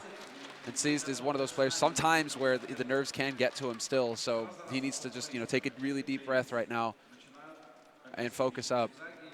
Fnatic, Fnatic, you can see they're all just kind of like, chilling in their chairs. There's no pressure over there, man. This is just another, this is just another Tuesday for them. This is easy, just another final. They've won the last 3 that they've participated in. They won the last big tournament of the year, basically, and now they're starting off the year strong here, making yet another final with this new roster. And there was a lot of criticism, on Denis as well. Just throughout this tournament, he's been a little wishy-washy. He hasn't been hitting, like a, very like big frag moments, So for him to start so strong on Dust 2 like this has got to be feeling pretty good for Fnatic. I think Denis in the best of 3 yesterday had like 61 kill across 3 maps, like 61 kills across 3 maps. Really? That high? Yeah, I think it was something like that. He was like low on, I know he was low on Inferno, right? Low. He had like 1 frag at the end of the first half, and then he got like 13 frags in the second half, which is pretty good, right? Like basically brought it back up to mid-teens. Yeah, but I mean, considering how close the game and how long those maps were, like that's 20 kills, that's 10 kills per half. It's not exactly, it's not amazing either, It's not like, yeah, exactly. I mean, I guess there was a lot of hype when it came to Fnatic, just because it's just like, okay, now they have like 5 all-star fraggers here. Like Denis is one of those guys who can do it all as well, just like Olof. Yeah, I think so. But that's what I wonder about. It's almost like when Olof first joined Fnatic back in the day. When he came from LGB, he was this monster god, but then he had to find his place again in Fnatic. He wasn't sure of his role, where he needs to be, blah, blah, blah. I think Denis is going through the exact same thing, because I think he would want to be in Olof's role. He would want to be the guy, it's like, okay, he gets the op if you need it. He plays the rifles. He goes hunting for frags. These are the sorts of things that Olof likes to do. And so Denis is trying to rediscover his game right now, trying to figure out where he fits in this roster. Well, it seems like this is a good start to the round. I think we might have just slightly missed it, but Guardian again winning the fight in middle against JW. It's definitely the kind of start you're looking for now. If they can get the long control here, and they definitely would be able to. It's olofmeister holding up there, while KRIMZ has picked up the AWP and is all the way over at the B bomb site. So, I mean, a good hit onto long, even if 3 of them are holding catwalk. If you just get 1 good smoke down, you can get a decent bomb plant. You can just hold pit instead, and and it should still be working out.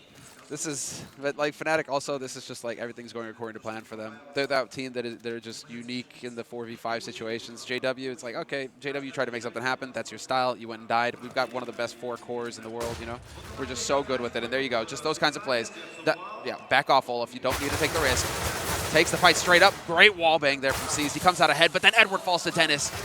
And just like that, it's pretty much over here. Guardian trying to look for the shot on the man holding sight. Olofmeister takes out Seas in the meantime, and then they line up for flusha. He comes right through, and no, it's Denis both kills. He stole them away. That looked almost choreographed, but I mean, yeah, maybe again a little bit too slow then. But it's frustrating for Na'Vi because when they lose that guy in middle, so much of their plan just sort of evaporates, right? You're supposed to be able to coordinate the long push with the catwalk push, or at least the catwalk presence, so that you're sort of distracting whoever is there. But instead what happens is the guy in middle or catwalk dies, and then you have to be like, all right, well, I guess we'll just push along alone then. All right, they need to speed up getting really us back in the game now. You know, camera shots are good, but we don't want to be missing too much action here in the rounds. Even if this is an anti-eco, sure. And Na'Vi tried to just basically run into the blender. flamie does find a headshot, but Fnatic are sitting on the bomb over at long, so they just basically need to get more headshots. And Denis shows that he can get headshots too, flamie. And yeah, that's pretty much where this round is going to go. And wow. Anders, you know, when you're like the away team, it's like Fnatic, LDLC, ADSWC. It's one of those games, I guess. Not much to do. It's every time in the middle. He just walks into to certain death, it seems. But this is the thing, man. This is why I mentioned it at the beginning. This is Navi's like game to lose. It's all in their heads. Fnatic, they're the championship winning team. They're in their element. Na'Vi, this is their Moby Dick, right? This is their beast that they just can't seem to find, hunt, and kill. Fnatic always strike back, and Fnatic always rip him to shreds. So it's all mental for Na'Vi right now. It's all in their heads because they are the better team on Dust 2 right now. There's no doubt about it. It's Fnatic on the other side, and it's a finals again. And they've never won against Fnatic like this. And so Na'Vi are defeating themselves right now. Well, they've gone for the double orb, which I think is an indication that they're still sort of trying different things, right? They're not just sort of, you know, repolishing all strategies, and it's a good fight early on there. Denis trying to get clever, but Zeus is going to catch him as well. And now, again, they have the man advantage. And Fnatic are going to keep playing aggressively like this. And maybe they should just wait around and try and see if they can find another opening. Olof going to check Guardian, finding KRIMZ. 5 versus 3. So surely Semler. Surely this time. This must be the moment. And look at this, the gamble here from JW. Have you learned nothing, JW, from the previous 11 rounds on what has been in the middle here? Just go anywhere but middle, it seems. The middle could be the spot. There's a deep flash in, so JW, I mean, Na'Vi are making him think, we're going to come through here, guys.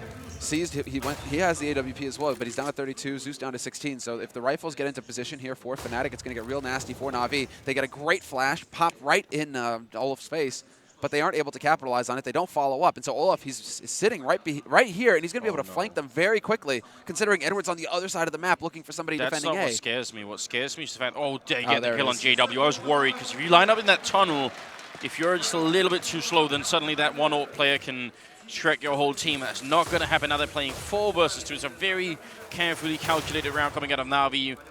Very few risks being taken here for the terrorist side, and it's working out just fine for them. flusha somehow almost drawing an outline with the AK through that wall with the spray, and it's going to be Olof and flusha left here. And they could still try and see if they could do damage. I mean, that's going to be annoying to Na'Vi if that turns out to be the case, but flusha goes down to Edward. And flamie, the only one's not going to kill yet on this in this particular round. Olof looking for exits, and he's not going to get it. Seized. All right, then. And that was admirable by Na'Vi. That's the difference right there. If they can play like that and keep their cool and not rush out, yes, they got a man advantage. You see flamie dancing around in the boxes at window. You know that when flusha goes for the full spray, the first thing he's thinking is, I'm going to push through this and, you know, wreck this guy. He's not going to have the bullets to stop me. But he doesn't take the risk. He just sits there. He just sits there. And that's the kind of play they need to be going for right now. Smart CS. Don't give Fnatic a chance to get back into the round. Just take your time and play the odds. They did a very good job there of just keeping their cool and locking down that B site, playing off the advantage that they got early from Denis pushing in like that. Edward's going to eat a nade. Shrapnel sandwich. You know, I'm sure that was tasty. Fnatic have decided to fight fire with fire and go for their own AWP combo here, so see if that's going to work out. Sees! Oh, I think he got tricked! I think he saw the guy jumping down, and then olofmeister walks up behind him. What is that nonsense? I kind of want to believe that Fnatic saw that coming. I don't think they did. I think that might have been giving them too much credit there, but that did look very cool. Well, they got 4 people stacked in the middle now. It's perfectly plausible to win a 4v5 on Dust 2 like this. They just gotta speed up once they execute. They need to get a quick kill and then move straight behind it. Missed shot there from Guardian. And he's also a flamie and Edward, both taking a lot of damage here. flusha's a madman. He's serving himself up as bait because he's got olofmeister with the op behind him. So he's throwing himself down into CT, hoping that Olof can peek behind him again. They keep rinsing and repeating, but it's going to be a cat push after all. olofmeister, great deep flash to force him off the angle, and flusha right on the edge. He's going to take that straight up fight with the M4, looking for the headshot on Zeus. And now Olof, this is buying enough time. Exactly, Olof, they don't have the flash, and he spots Guardian coming out through the smoke. Zeus is going to be able to sneak past, but that drops the bomb into CT! That's a catastrophe for Na'Vi! Olof, all he has to do is stay alive here versus Zeus. It's not going to work in the end, but still, Fnatic, the bomb is in their hands.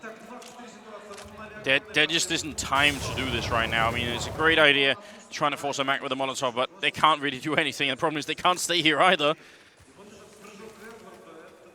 Oh, man, when Edward dies with that bomb and it drops into CT, you know the round's over right there. Because flusha, all they have to do is sit in CT right now. If anybody comes dropping down, that's it. They're a dead man.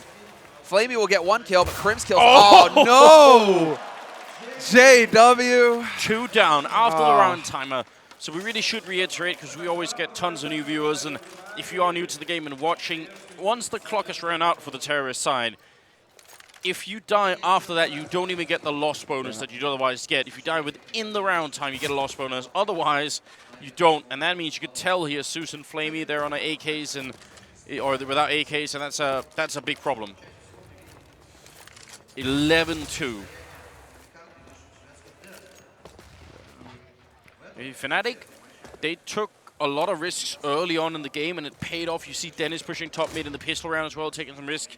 And if you do that and it works, it could definitely tilt the Na'Vi team, because they're not thinking we're being beaten by a team that's, you know, just outstratting us. They're thinking they're doing slightly ridiculous things, and it's still working, and it's really annoying. That is really annoying.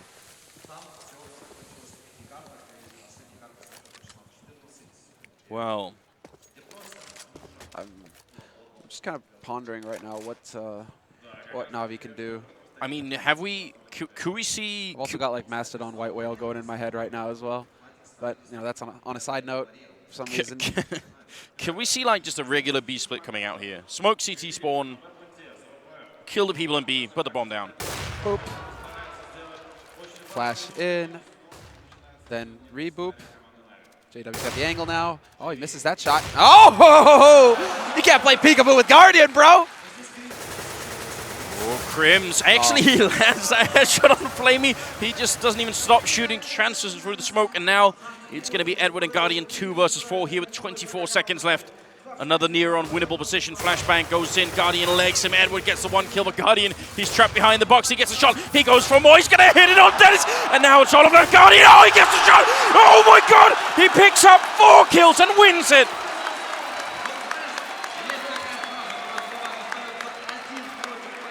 Okay, then. Come on, Guardian. Get fired up, boy. There we go. That wakes the crowd up. That gets everything going. If Guardian can wake up, no score can stop this man. If Guardian can wake up, they can bring it back. It's not over, Na'Vi. It's not over. It's a catastrophic scoreline. I'm sure I saw Guardian just do like a neck crack. Oh yeah, I'm dude. He sure was just I like, saw yeah. that. If he had had like, you know, like a vest on, right? You know, he's just brushing some dust off the lapel. You know, just like. All in a day's work, boys. All in a day's work. But that's the thing. He needs to. It's a lot to ask of one player, but you have to just fire your team up right now, Guardian. We need more crazy rounds like that from you. Point blank shot, and well, KRIMZ snuffs him. So it was a beautiful dream while it lasted, Anders. Well, they're playing up against a very poorly kitted out Fnatic here, but they still get the entry, the Swedes, and it's on Guardian as well. It almost makes it worse, doesn't it? And if they win this round, it'll just be adding insult to injury. It's just, you know, your best, you know, your god tier player, he can throw his best at us and it doesn't matter. That's what Fnatic are going to be telling Na'Vi right here. KRIMZ is just saying, Zeus, sit down. flamie's going to go with the AWP now. And, well, can we catch JW in mid? No, the crossfire's there. KRIMZ, man, he's everywhere. Triple kill for KRIMZ. I mean, sure, they've got the bomb out on, or they've got control of the B site now at this point. It was seized, but the bomb is up on catwalk. It's stuck. It's boxed. They know exactly where it is. And the shot is there. Denis drops him. Fine style as well with the dig. Oh, well then, flusha picking up the last kill. KRIMZ with the triple in the round. Denis dropping 20 kills in one half and a finishing scoreline of 12-3. What a performance here for the Swedish team. I mean, we all know how good they are. They just haven't necessarily looked at this tournament. I mean, they sort of slithered right through in their semifinals yesterday. That could have gone either way. It was down to some really nuts round, and probably one of the best series we've had for a long time. Agreed. And now, I mean, we always say this: never compare, day-to-day results. Team comes in like it's a new day. It could definitely be a new team. That's absolutely true. But right now, it seems to have gone sort of both ways, right? It's Fnatic coming in stronger than yesterday. It's Na'Vi coming in worse than yesterday, and that is I think that explains part of the result here. Na'Vi aren't on the server right now, Anders. That's the issue here. Like, we saw a glimmer of what Guardian's capable of, but Na'Vi right now, they aren't even here. It's just Fnatic going through the motions at this point. Like, they're literally going through the motions, Fnatic. But yeah. Come on, round of applause. And let's see if Na'Vi can, well, have the dream comeback here in this grand final to start things off. At least give us a match. And they're going to go for something tricky here with Edward boosting up on green box on catwalk, looking into lower dark, and they've got the execution, basically, the squad here, waiting to see if Fnatic are going to eventually push through. Denis is waiting here. The lone Fnatic. Oh, no, there's another one. No fear at all, it seems. Either that or the jeering Fnatic. I'm not quite sure. You might not want to poke the bear just yet. That might be a bit dangerous. Seized, walking in, close to the Glocks. And Denis is there and hungry. Second kill. He just picks up the USPS. Absolutely no hesitation. No input lag there at all. Guardian going to be taking the first kill there for the Na'Vi side. And flusha goes down. Zeus fighting for his life and his team right here. Out of bullets. Can't get a chance to reload. Of course, it's Denis. That's up to now 7 kills in these 2 pistol rounds. And he's going for more. JW to help him out. Denis looking for flamie as well. And he gets it. 8 kills. Quad kill in both pistol rounds in a grand finals. Get this guy out of here. 24-1-7. And what is that? Like 7 of those kills in the pistol rounds? 8. 8? Oh, well, you got a quad again. Yeah. 8 kills total across 2 pistol rounds. Yeah, what's up? Like, that's just... If you could do that for your team and nothing else, it might almost be worth it to pick you up on a team. If you could just promise your team that's in your contract, I'll just do that every time. I'll just get pistols for us. Then I'll chill for a bit. Listen to a bit of music in the meantime. Yeah, just get you that money for the rifle, Olof, then you can go ahead and do some work for yourself. Like, man, Na'Vi. And again, Na'Vi forcing. CT forced this time as well. Guardian goes for the scout. They should. Well, they have to, right? They have no more room for error. Fnatic are up on 13 rounds. Yeah, if you were going to build like a 13-round comeback, you might as well do it now. There's no difference between doing it now and the next round anyway. So just gotta go all in here. Well, this is rough. Anders, this is hard to watch because you've got a stadium, like 10,000 people here. Yeah. All pretty much your fan, and just think of the immense pressure that's on Na'Vi right now. Except for the like 3 or so Fnatic fans There's yelling. like 3 Fnatic fans in here, man. And they're loud, though. They're loud, they're passionate. Yeah, you hear the battle cry every now and again. Zeus here. It's going to have to be a little bit loud as well with the C-set 75. He's close range. This is a perfect angle for the pistol as well. Oh, but he misses a couple of shots. He does some damage to a flusha, but he can't get the kill. Now, can we put some deagles in play? Flamie's got a 5-7. Wasn't even invited to the party. JW, the bouncer, just tosses him out. Oh, Edward, though. Is he going to find the headshot? Nope. Olof finds it first. And, well, Fnatic, they don't even, like, they even leave a man, camping mid, just hearing the rotation coming out from Na'Vi. They very well could have wrapped back around if they wanted to, try to change things up, but they just bowl their way forward onto that A site through long. They make use of the AKs, the advantage of range, and then just run right out through onto the site. So Na'Vi are going to have to force buy again here. I don't think it's realistic for them to think that they can, try and eco for the 15th round. It has to be a buy. Well, no, they're going for a quasi. Double scout.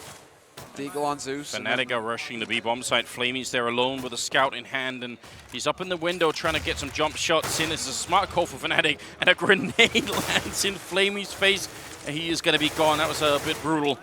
The bomb about to be planted here, and Navi fighting to try and stay in it, but I mean, Fnatic, there doesn't seem to be anything that can stop them at this point in time. They're merciless. They're monsters, and well, they're about to devour Navi alive.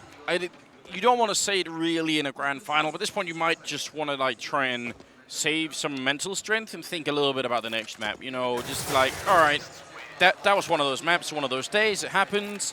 Mental retaking it back into it. Like, I mean, because if you spend all your energy trying to like, you know, super focus on this one, it might not be worth the investment, you know? Oh.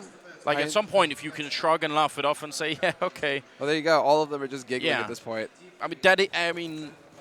It's probably hard to convince yourself of that, but what's the alternative, you know? We just got dumpstered in front of our home crowd in the biggest event that the CIS region has had in recent memory. Laugh it off, you know. I mean, Guardian is doing all right, 16 kills, but then the rest of his team, like Guardian at this point is just like, team, you know, where are you? Help me out, bros. flamie there with an auto shotgun, not going to be connecting. You got to give some credit to Fnatic here as well. They're winning 15-3, and yet they're very, very coordinated. Ooh, did he hit Denis above the wall then? Or C's above the wall, sorry? I think C's jumped, and Denis hit that shot. But yeah, you see Fnatic, I mean, now, therefore, they're going to be frag hunting Edward. But until this point, they've been very, very, controlled in their movement. No big risks being taken, just very steady play coming out for them. Indeed. Wow, 16-3 here in the first map on Dust 2 in the grand finals. Fnatic just sweeping Navi off the server. Vugo knows what's up. Just gives a big hug to Denis immediately. I mean, yeah, Denis, 8 kills in the pistol with the USP. You give that guy the CT pistol, and you're just shreked. There isn't really a whole lot much to say apart from just like the total and utter collapse. And like watching Guardian right now, he's just scratching his head, wondering, you know, like, well, you know, I'm not sure what more I can do. I kind of need you guys to show up as well. You know, like it can't all just be me.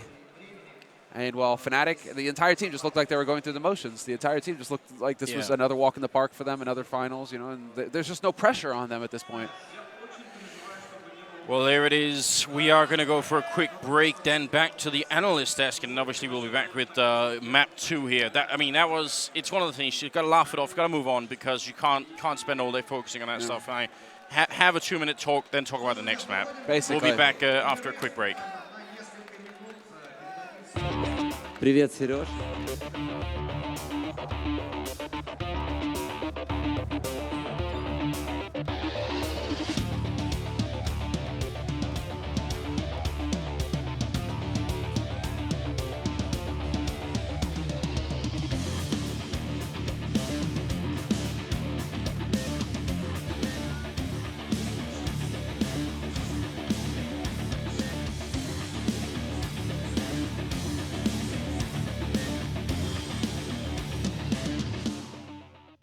E-Gaming Bets. We accept bets on computer games online since 2011.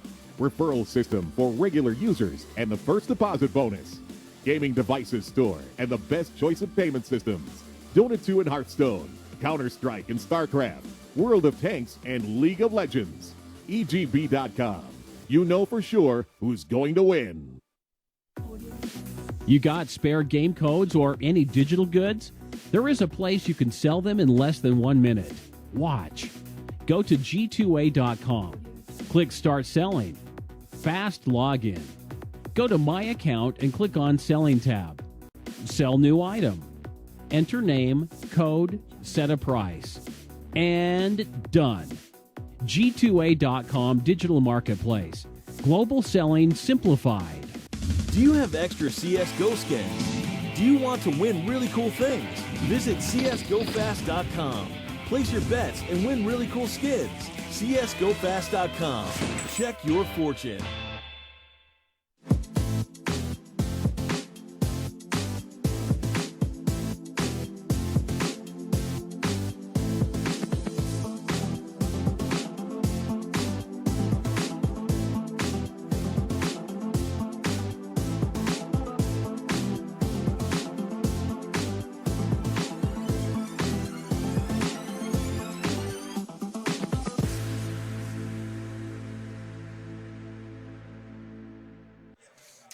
Well, that was a convincing win, I have to say, for Fnatic over Na'Vi, who didn't even look to be in the game for a large portion of that. As always, their only player to turn up in those situations was Guardian to some extent. It's kind of getting a little bit boring to say that now. I think the amount of times we've had tournaments, we say only Guardians ever really doing anything. In the other side, though, we talked about Denis not arriving throughout the whole tournament, and my God, has he turned up in this grand final. What an epic performance from Denis there. He gets 8 kills in the pistol round alone. That's enough to even say he gets MVP status there, but his synergy with olofmeister on that A-bomb site, looked like Na'Vi just didn't know what to do. They completely crumbled there. And we talked about that aggression on Catwalk and how it was going to be dealt with. Yeah. I mean, apparently Denis was listening in the back before the game started, and he was like, oh, apparently Na'Vi's really good at taking Catwalk. That's where I play, so... and then he was like, Sadikis was like, how are they going to shut that down? He's like, listen, say no more, fam. And then he just went out there. That's what he did. He got boosted up by himself. Like, that's a really audacious play, right? You get boosted up to short. He's playing on his own majority of the time. You're going to the top of middle, and that's exactly what they need to do. We said they couldn't allow Na'Vi to fully execute on the sides, work the picks, play real slow, and gain that map control. He just went up straight middle, found 2 kills. All of a sudden, you can see Na'Vi. That's the turning point for them. They say, oh, we lost the pistol, that's fine. We'll come back into this. But he thought, okay, these guys are hot. They're actually feeling this. And he just seemed like Na'Vi just didn't have a response at all. They were getting shut down in every situation. They didn't string more than 1 round together at a time. It was just an absolute horror show. The thing is, though, I do think Denis has kind of saved me and DDK a little bit here, because obviously we predicted Na'Vi were going to win the map. Here's why he saved us a little bit. You could say, let's say someone said Fnatic was going to win, whoever would do that. So they could come up with reasons as to why, like, you know, what Fnatic's done, how they've done in the past on Dust 2, what the matchup is. No one knew that Denis would turn up, of all people, and go crazy. That's the thing, because obviously for the majority of the rest of the tournament, he wasn't going crazy, you know. So this was absolutely I think this is easily his best map ever in Fnatic. Yeah, he hasn't looked that great even in the championship wins, but I mean, this is the luxury Fnatic have, right? Oh, this guy can just be asleep the whole tournament. And he's like, what's that? Finals? We'll come back. I know what you're thinking. You wanted to jump in and analyze. We're going to come back to some of those rounds in a minute, Henry, and go through them. But just to emphasize the point on how one-sided this affair was, 4 out of 5 players, according to the Score Esports app, had under 10 kills for Na'Vi in that entire game. Guardians, the only reason they actually got 3 rounds there. Like, you saw that insane clutch you got. Literally. Saying no more about that. So it would have been 16-2 then. Yeah. It was like a 4-on-1 clutch. Come on, Guardian, win some more rounds. If we're going to take anything away from them, at least Guardian's on form right now, so it's not over yet. He's still firing all cylinders. But that clutch alone, let's just take... I hope we get a replay of that. That's one of the most impressive 1-on-4s I think I've ever seen from him. He always delivers those kind of rounds. Even when you saw him behind that big box position, you thought, okay, he's got a chance here. But I didn't think he'd do it in that sort of fashion. That was one of the sickest clutches I've seen. Henry, you wanted the 8th round as well. We've got that here ready to roll in its entirety. Why don't you walk us through this one? So at the 8th round, this is when after Na'Vi finally get their first round on the board, they get 6-1 here. They're looking like, okay, this is it now. They can start bouncing back. They've had a horrible entrance into this Dust 2 map. They've been pushed all over the place. And I actually think they end up getting the first pick on this one. But the problem is, we know they love the short control, right? And this time, Fnatic actually completely shut them down. You can see they send 2 players towards long at the start, and they're kind of rotating now, deciding how they're going to set it towards CT. They're actually going to be deciding to take 2 players towards short right now. So this is kind of the build-up. They're expecting Na'Vi to come towards short. They want to be challenging them. They don't want to let them have the freedom of getting up towards Catwalk, finding the picks into the A-bomb site. So now they're set up. You can see olofmeister there, sat behind the stairs.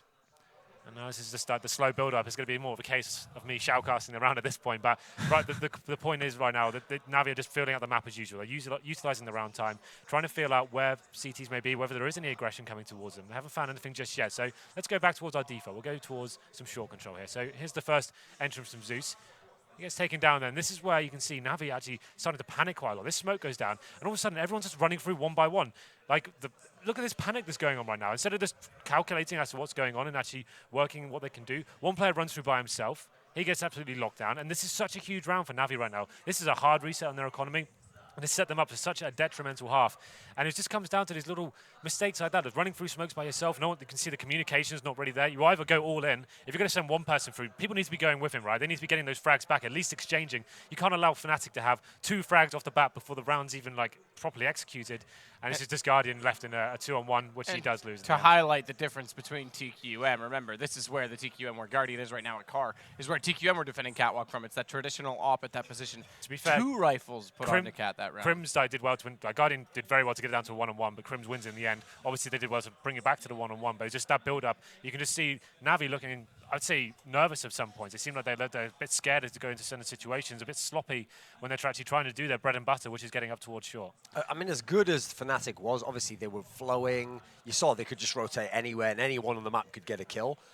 You have to say Na'Vi is not the Na'Vi we've seen in any map this tournament. They just didn't show up at all so far. Like, they didn't come with the fragging. Here's the thing. They did the first part of the strategies. They took the areas they wanted, but then that's it. They couldn't go from there because at least, I mean, I'll give credit to Fnatic. They didn't sit back passively like EnVyUs did. Let them take the area of the map and then just react. What they did is, okay, you're going to take that area. We'll now contest that area. We'll come back in and we'll fight you for it. Or if you want to take Catwalk, you're going to have to go through a smoke. You're going to have to go through one flash and take 2 guys on. So that's the way you kind of cut them off at the pass before they even get in there. I have to say, though, if I'm Na'Vi right now, I just saw Denis go crazy, a guy I hadn't even accounted for.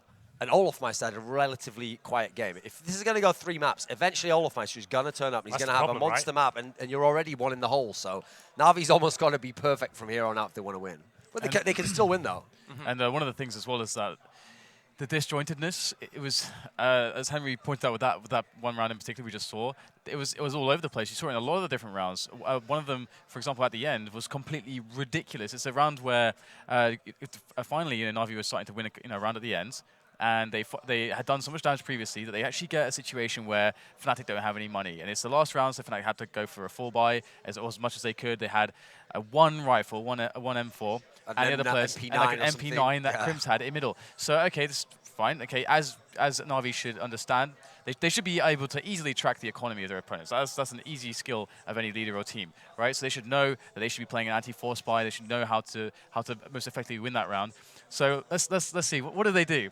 I think we're going to send Guardian down middle by himself with no pop flash or anything. He's going to move through the doors. And of course he gets, popped in the head with an MP9. And KRIMZ gets an AWP. Then what happens is they have 4 players there. Swing there, just get an AWP as well when you haven't got any guns. So. And so let's look at the next part of the round.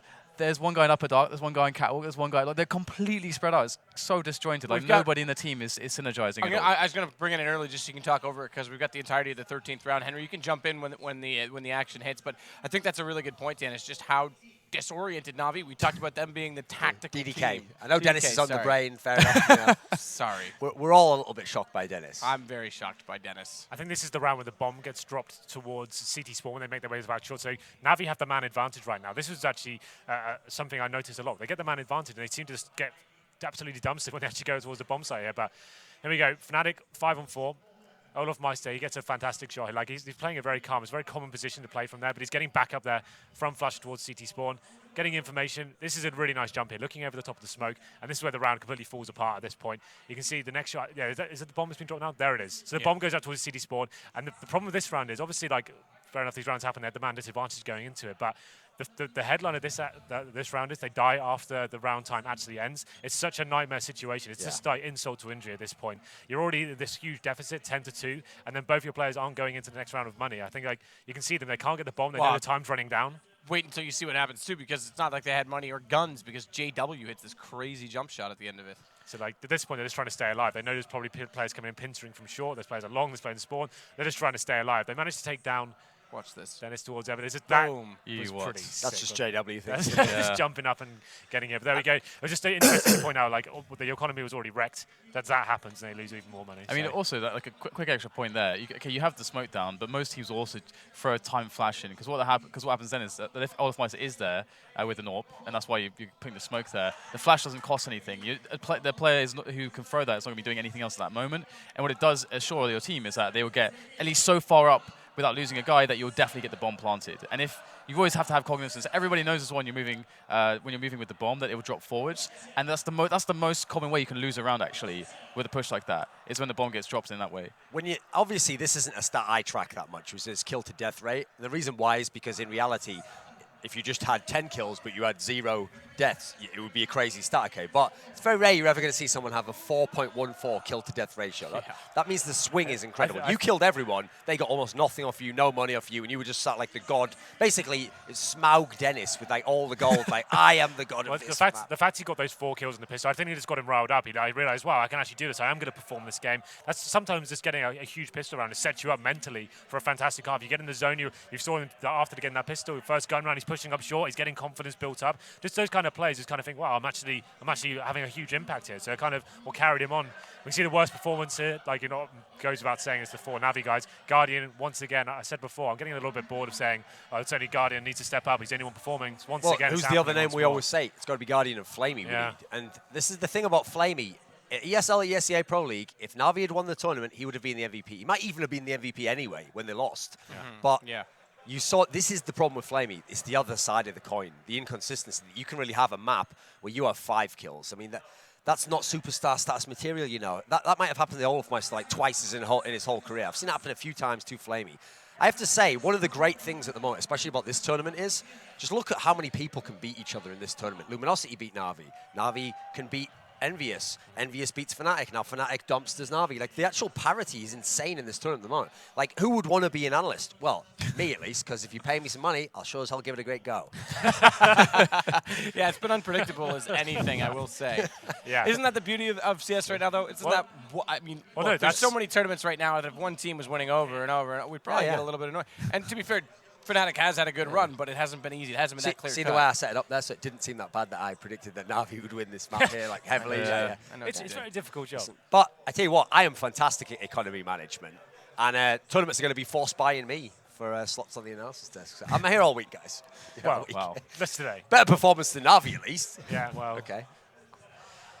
Are we forced dead now, to put of up with course. it more? Dead now, Dead of course. completely So killed I think this this is the pistol round that kind of kicks things off. I think we had it already, but just to show you, like I said, like when you have this kind of pistol round, when you hit all 4 headshots. Denis, what do you mean? I was going to say that. I had it ready. Yeah, it's just so sick. That kind of just gets you such a decent vibe going into the rest of the game. 4 headshots in your grand final against Na'Vi. There's some more shots here. Guardian opening up the round, gets a headshot. That was like right after the pause as well. Yeah, this is just general highlights, by the way. So just to walk back through. I mean, this, by the way, here we go. This is why I want to see Na'Vi step into this series. If you had heard the crowd, and I'm sure you did through the stream, after he hit those 3 shots, the whole place at times when the build-up was happening, you could hear pin drop. Everyone was waiting. And then that happened, it was the loudest I've heard it all weekend. When we had this discussion, again and again, like what impact does the crowd play? Obviously, the crowd, particularly on Na'Vi's side, they were cheering for Luminosity when it was against EnVyUs, but not the same way. Well, one of the factors is, you saw in this game when they were really getting bodied by Fnatic, I think, if anything, the crowd might have actually like shook the guys from Na'Vi a bit more even. Like, oh man, the whole crowd. Like, you remember when it was like 8-1 or something, the crowd was like, they were still like, Na'Vi after every round. It's not like they gave up and were like, oh, just lose. Like, I've seen that happen before. Ironically, when it was the French crowd, when EnVyUs was getting wrecked, they kind of surrendered, just let it go, ESWC, what do you know? But jokes aside, it did actually happen, so it wasn't a joke. It was kind of a joke. In this scenario, I actually feel like, if anything, the Na'Vi guys, that's even worse when you know the crowd's cheering. You know, if you can just get a kill, the crowd's going to go crazy, and you don't, and you're getting wrecked even further. That's like you're letting them down. You've let yourself down, you've let the crowd down. Well, the funny thing for me as well, digressing slightly, is that going back to Denis. Okay, back to the game, is it DDK? Mr. Nerd, get out your pocket protector. Okay. Sorry, mate, it's back into the game. We've got Denis pushing Catwalk straight away, and in that interview with, I think it was JW, said, yeah, we don't really have anything prepared for this. But to me, that seems very deliberate because doing pushes like that against certain teams, you'll actually get wrecked. Like, I think NIP are a team that are very, very good at defending timings like that. But Na'Vi with their slow pace and so on, obviously, we already talked about Catwalk. And if you look at also Fnatic's, how they actually put 2 people on Catwalk later on, that's actually typically not what teams actually tend to do because it's a less safe style. It's much harder to actually defensively play Catwalk. I mean, you used to see it in 1.6 a lot more, but in this game, it's much harder to actually fall back. And also, it means that Long is more vulnerable. So it's just to kind of break that down a little bit. The reason that they can get away with those kind of moves, obviously, they've had two really successful anti-Egos going into the first gun round. They've actually kept 2 SMGs in that round as well. So someone needs to make a big play. They need to be getting those initial kills. Obviously, the UMPs and MP7s aren't going to do huge work towards the late stage of the round, especially if Na'Vi have fully equipped AKs and stuff. So the fact Denis goes with that round, obviously he's got that enthusiasm, that confidence from the pistol round, and he knows, okay, well, someone needs to step up here. We're obviously going to struggle to win the round to these SMGs. So he goes in there, and it's just such a huge round for their money. They get that round on the board, and then Na'Vi are forced to go out towards Long. They get wrecked by the UMPs as they actually funneled it so nicely. The UMPs waiting on the other side, very close to the door as well. It's just a dream round for them going forward. Actually, just set them up for such a brilliant campaign, and that's why I kind of called them out to predict this one. If they do get that kind of start, and the mentality of the players is in that zone where they're like, okay, well, we are the world's best players. Everyone's hitting their shots, and Denis shows up as well. That was been the missing part of the recipe, I think, throughout this tournament. He has shown up, and then the results are evident. That's kind of as a great philosopher called Right Said Fred once said. He said, "I'm a model. You know what I mean." And I do my little turn on the catwalk. Now, this game, as actually Matt set up, as Matt set up correctly, I'm bringing you in here, I'm giving you props for once. All right. So, okay, as actually Matt set up, obviously, the whole game was surrounding what would happen on catwalk. We knew this is how Na'Vi they wanted to take that area of the map, then make decisions. Like, sometimes go B once you've got control of that. They could never get control of it, and obviously the guy who played Catwalk the majority of the time was Denis, and he's the guy who shone entirely. So actually, you kind of set up the narrative pretty well for that one, because that is really the key to the whole game. It didn't really have anything to do with the whole Catwalk. I just wanted to say it was, that. No, it was good. It was great. I enjoyed it. And to be fair, you hinted on it as well, because you said if JW says they got nothing prepared, all they had to do was watch the TQM game for 3 rounds even, and they would have realized that was a huge point of contention. One thing as well, obviously, they're changing their setup every time. Very dynamic from Fnatic there. The one time they played the passive A setup where Olof and Denis are playing on the A-bomb side, and then they're changing it up. They're going towards short, like the round we kind of pointed out. They're pushing through smoke. So they're keeping them guessing, and kind of that's why it gets a little bit scary for Navi. They're not sure what to expect when they come around the corner. So that's where you saw. Well, and the other thing with that is you don't know where to use the utility. Do you have to flash the corner at Catwalk? Well, there's one less flash to go on the site, right? I mean, it's very simple things. The TQM, again, even if they switched it up for a couple of rounds, I'm sure their old style still has something left to work. It's just too predictable at this point in time. I feel like Zeus must have been raging in that game. I don't think there's anything to rage about, to be honest. Like, it's getting absolutely wrecked. But that's the thing, like nothing's working. It's like, well, at that point, like, obviously we said the defensive style of Navi should be working out for them there, but Denis is coming around and ripping your heads off straight away. It's like, what are you going to do? Wait and see spawn and just hope he doesn't find you? Like, it gets to the point where they took the pause, nothing would happen. The rounds they did win, they'd lose the subsequent rounds straight after. I think they just need to forget about that map ever happened and just kind of move on. It's not over yet. Just kind of get back into it. So I was just going to say quickly, Denis the Menace had his impact on this game. I believe that. I think Navi will be gnashing their teeth. I've got them all day. It is an interesting point to talk about. Bino reference game on point. It is an interesting point to talk about because Navi are known to get a little bit emotional. We've got to get back into it. They're ready to go right now. So, guys, hammer it. What's it going to be? Final thoughts. I'm not asking you on the third map. Problem is, I said because Fnatic I'm not expecting. Problem is, I thought Fnatic was going to win Cobblestone, so I guess I have to say Fnatic's going to 2-0. Now, here's the thing, though. I do think that Navi can be competitive on Cobblestone. They're kind of like a weird spoiler there. It's not their best map, but they do play everyone competitively. Problem is, I just think Fnatic's a better Cobblestone. So I guess Fnatic's going to close 2-0. Yeah, I think same sentiment. This map is historically a heavy advantage for Fnatic. I think last time they played was 16-6 in their favor. They can just carry on the loose play style. We can see the sawn-off shotguns come out. It's just going to be more of the same, pincering the bomb sites, 3-2 formation, making simple stuff happen. And I think they're playing in that sort of form. I just don't see a chance for Navi to come back into this. And I'm just going to ruin my integrity. Okay. Only appearance on the desk. Go ahead. Only appearance on the desk. I mean, because basically after what I've just seen, we went in with some inconsistency of understanding how Fnatic are going to be playing, and it looked like Navi were great. They're falling to pieces in that match. And it was. The reason I said Zeus must be raging is not because they couldn't do anything, they're getting shut down by the individual skill. It's just like the way that when they did have the chance to put rounds together, that there was so much. There's a lack of coordination there. I was just completely shocked, so I have to go Fnatic. I'm getting the hurry up. So thankfully you did finish that off. We've got to go right now. It's going to be Anders and Semler. Map 2 could be the last one of the entire event. Yes, oh yes, oh yes. Here it comes. It's Navi versus Fnatic's second map on Cobblestone after, that bit first of a map brutal never happened, spanking, really. Not the good kind, Semler, but really awful stuff. And olofmeister trying to hunt down Siege, but he lands 2 headshots. He's still alive, falling back. Can he get more? He's flanking as well. Guardian gets the 1 kill. And there should be a second one coming in as KRIMZ going down. What a great start for Navi. And now flusha in a 1-on-5 here, trying to do some damage, but it could not have been better. I mean, it looked like Siege was about to get completely Glock trained. And he wasn't. That's the only way you stop that Glock train, and I know it's obvious, right? Get headshots. And Seized actually pulls it off this time. 2 kills for him. Whole place blows up. And there we go. That's a pick-me-up for Navi. Had a bit of a rough time in the first map. That map never happened, Anders. It's the map that will never be spoken of again. They just need to wipe it out of their memory, and this is a good way to do that. You just wreck Fnatic in the pistol round on Cobblestone. Flush, they did win a 2v5 yesterday, right? That's a 1v5 challenge for flusha. Some material here for making Counter-Strike history, but great positional work coming out. Guardian gets the triple. Seized, obviously, with the double kill. That's what made the difference there, just shutting it down. Huge start here for Navi. There we go. And now we have to see. Fnatic, is that going to rattle them a little bit, or do they just kind of shake that pistol off and say, well, okay, guys, we tried to go for the YOLO rush. It didn't work. We're going to force buy, of course, but are we going to try and slow play it this time, hit another part of the map? This is all going to come down to the prediction here from Navi. And, yeah, they're putting 4 guys. No, wait. Guardian is going to play very safe. He's not fully committing to the B side. Thought that they would go for the 4 hard counter to a rush over here on the B side on the defense, but instead Guardian decides to hang around on that A side. He can still rotate in quickly to cover connector, but he won't be there right at the beginning. The one reason I'm kind of okay with it is that they do have the P90 over there, so they could take a lot of fights, but oh no, Denis flusha to follow up as well. Zeus in a lot of trouble, but he does get 2 kills in return. And the bomb has not been planted. You got to be careful though, because already JW is pushed up here. Zeus looking for more. He's dropped very low, and Guardian is on 1 health. There's Guardian down. Zeus to follow. Now it's a 3-on-1 and seized. What could he do? He hits a headshot once, but the bomb has been planted. Yeah, you can get JW as well. There's the spray, but he takes so much damage in the process. He's down to 12 HP. KRIMZ is at 27. This can do it here for KRIMZ, but no! Seized comes through in the clutch. Triple kill, and finally, Na'Vi are able to win a clutch situation, have it go their way, and it's against KRIMZ no less. When Seized is that low, KRIMZ just needs to hit 1 bullet with that P250, and he's got it. So for once, Na'Vi coming through here and actually keeping it competitive, keeping it close, and holding off the train again, Anders. Because it looked really scary there for a moment. 3 quick kills there for Fnatic to open things up in the round. I mean, it's not exactly confidence building, but at least they're winning clutches. You're right, that does make a difference.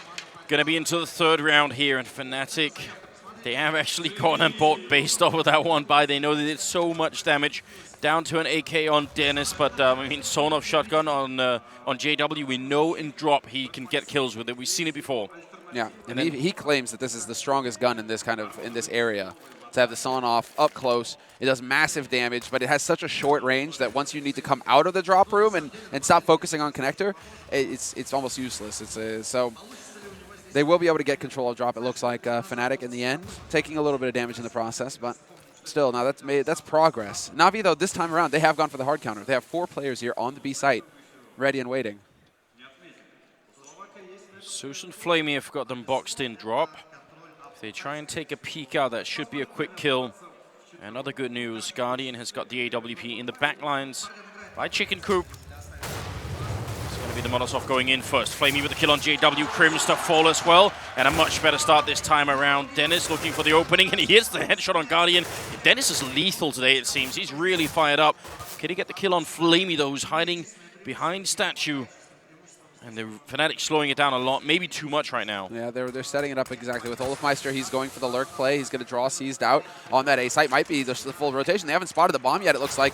Oh. Na'Vi and flusha. What is that shot with the Tech 9? He takes out flamie. Somehow we're into the 2-on-2. Freak spray coming through from olofmeister, but he gets bested by Seized. That doesn't stop flusha from getting the plant, and flusha in the clutch is godlike, but this time around it's going to be Edward snuffing him. And another clutch situation going Na'Vi's way.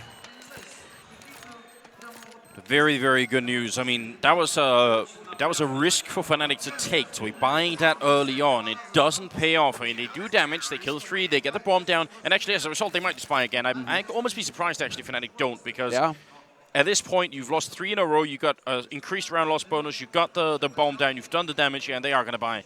I think that's a very reasonable. It might not even have been a hard call for Fnatic to make at this point. It might just be like, well, yeah. Seems like there was a little discussion, but that maybe revolved around, you know, getting somebody the AWP. The thing is that JW, he's perfectly fine playing shotgun and drop room, and so he is the cheap option. You know, the expensive rifle shouldn't really hold Fnatic back in this case. It'd be more like olofmeister up on plateau, something along those lines that you'd be looking for with the big investment. So most of the nades being used up here for Fnatic, though. So when they do decide to go out onto the site, it's going to get tricky for him. Not that they need nades, they really just need bullets. Denis has already demonstrated that.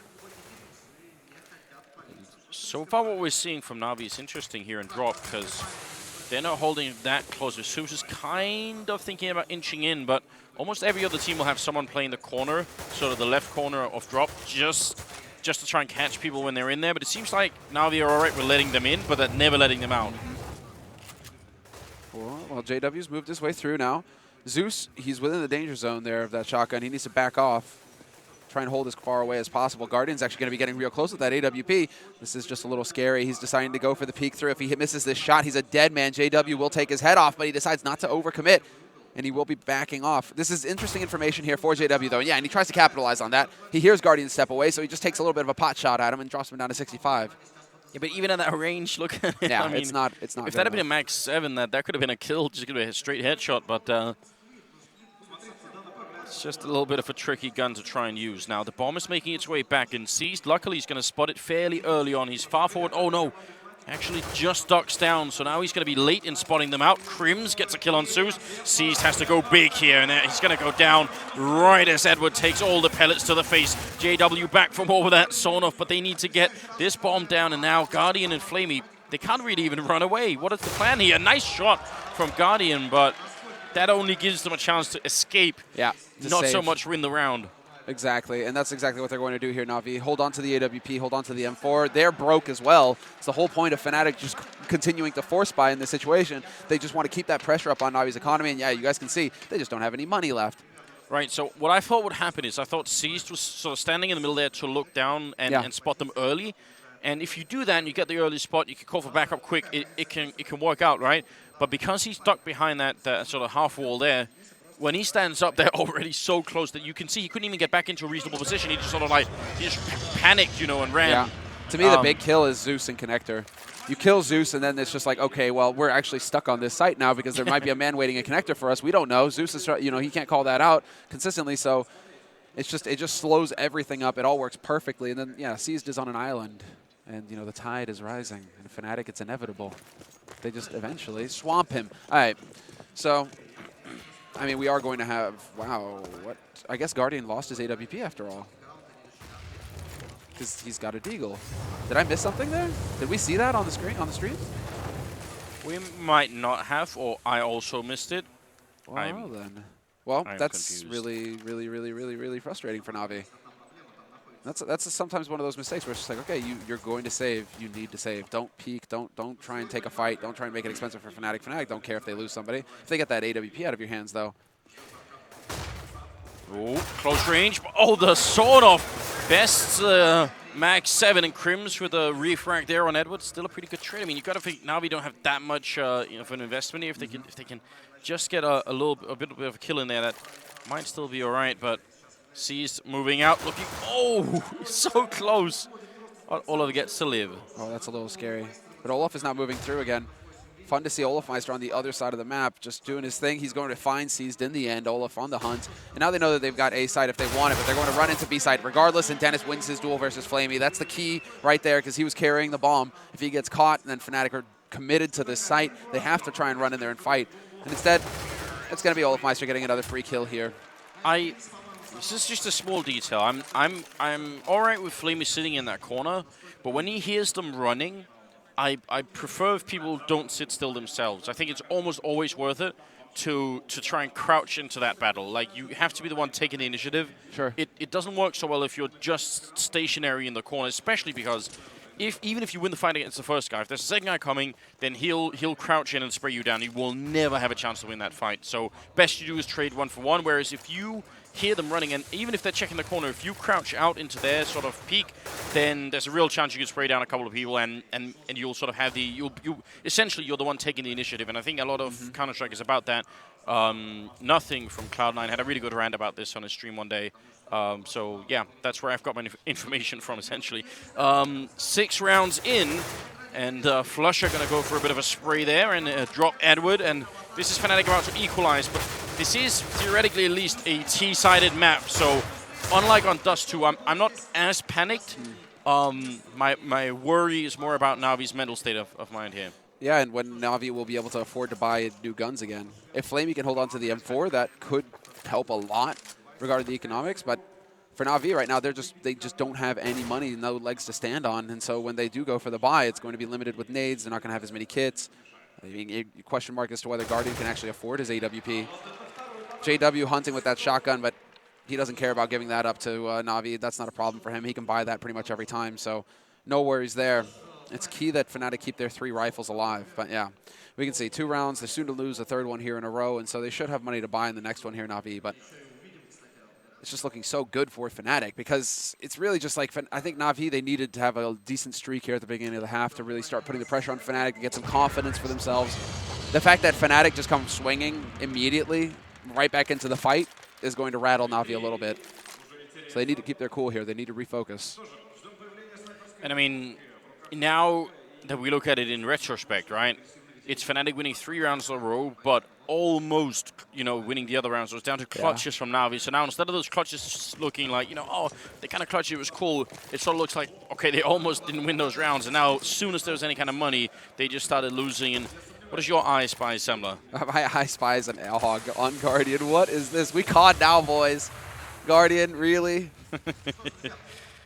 Well, I mean, why not? Interesting choice. I mean, with the scope, if you're looking at Plateau, it could make your job easier. I'm just curious, has he actually put any time into that gun or not? Well, flusha winning the fight there. Edward going down. And immediately this is actually, I think on Cobblestone, this is where I prefer if the CTs took risks, and I'm not talking about those kind of risks, like have someone pushing if you lose a man. Like you need some kind of information, or you need to catch a couple of people off guard. Can't just be trying to play the defense. It's already so hard to defend B with 3 people.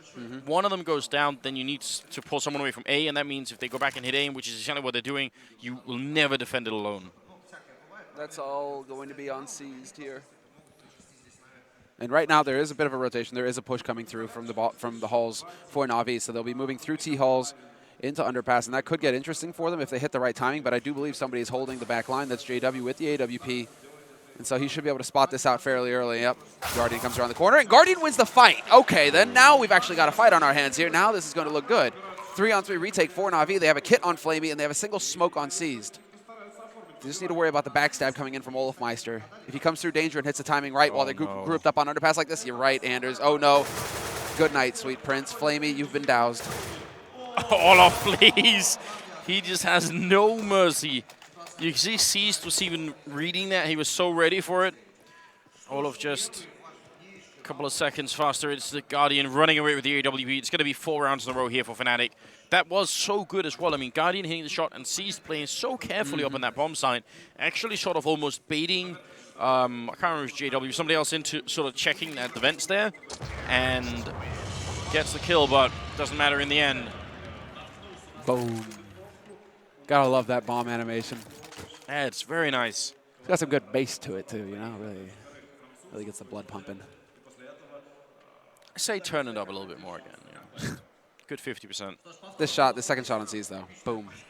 Loses the duel versus Guardian. Guardian saves the AWP, so it's not like it's the end of the world here. Guardian's always capable of magical things. You have to believe in him, so we'll see if he can actually pull it off this time again when his team really needs him. He showed up on Dust 2. He was doing good work. Now it's a question of him just, trying to keep up that pace, trying to keep up that rate, and wake his teammates up. Well, look how annoying flusha is being. Very, very quick onto that plateau, making some noise, keeping Guardian and also Zeus over here. And there's a bit of a stacker for Na'Vi over at the A side of the map, but Fnatic, just like on Dust 2, even when they're winning, even when they seem to be doing so well, they really aren't sort of letting it get to them. They just keep going. Oh, that's a sick flash. Guardian playing at the edge here.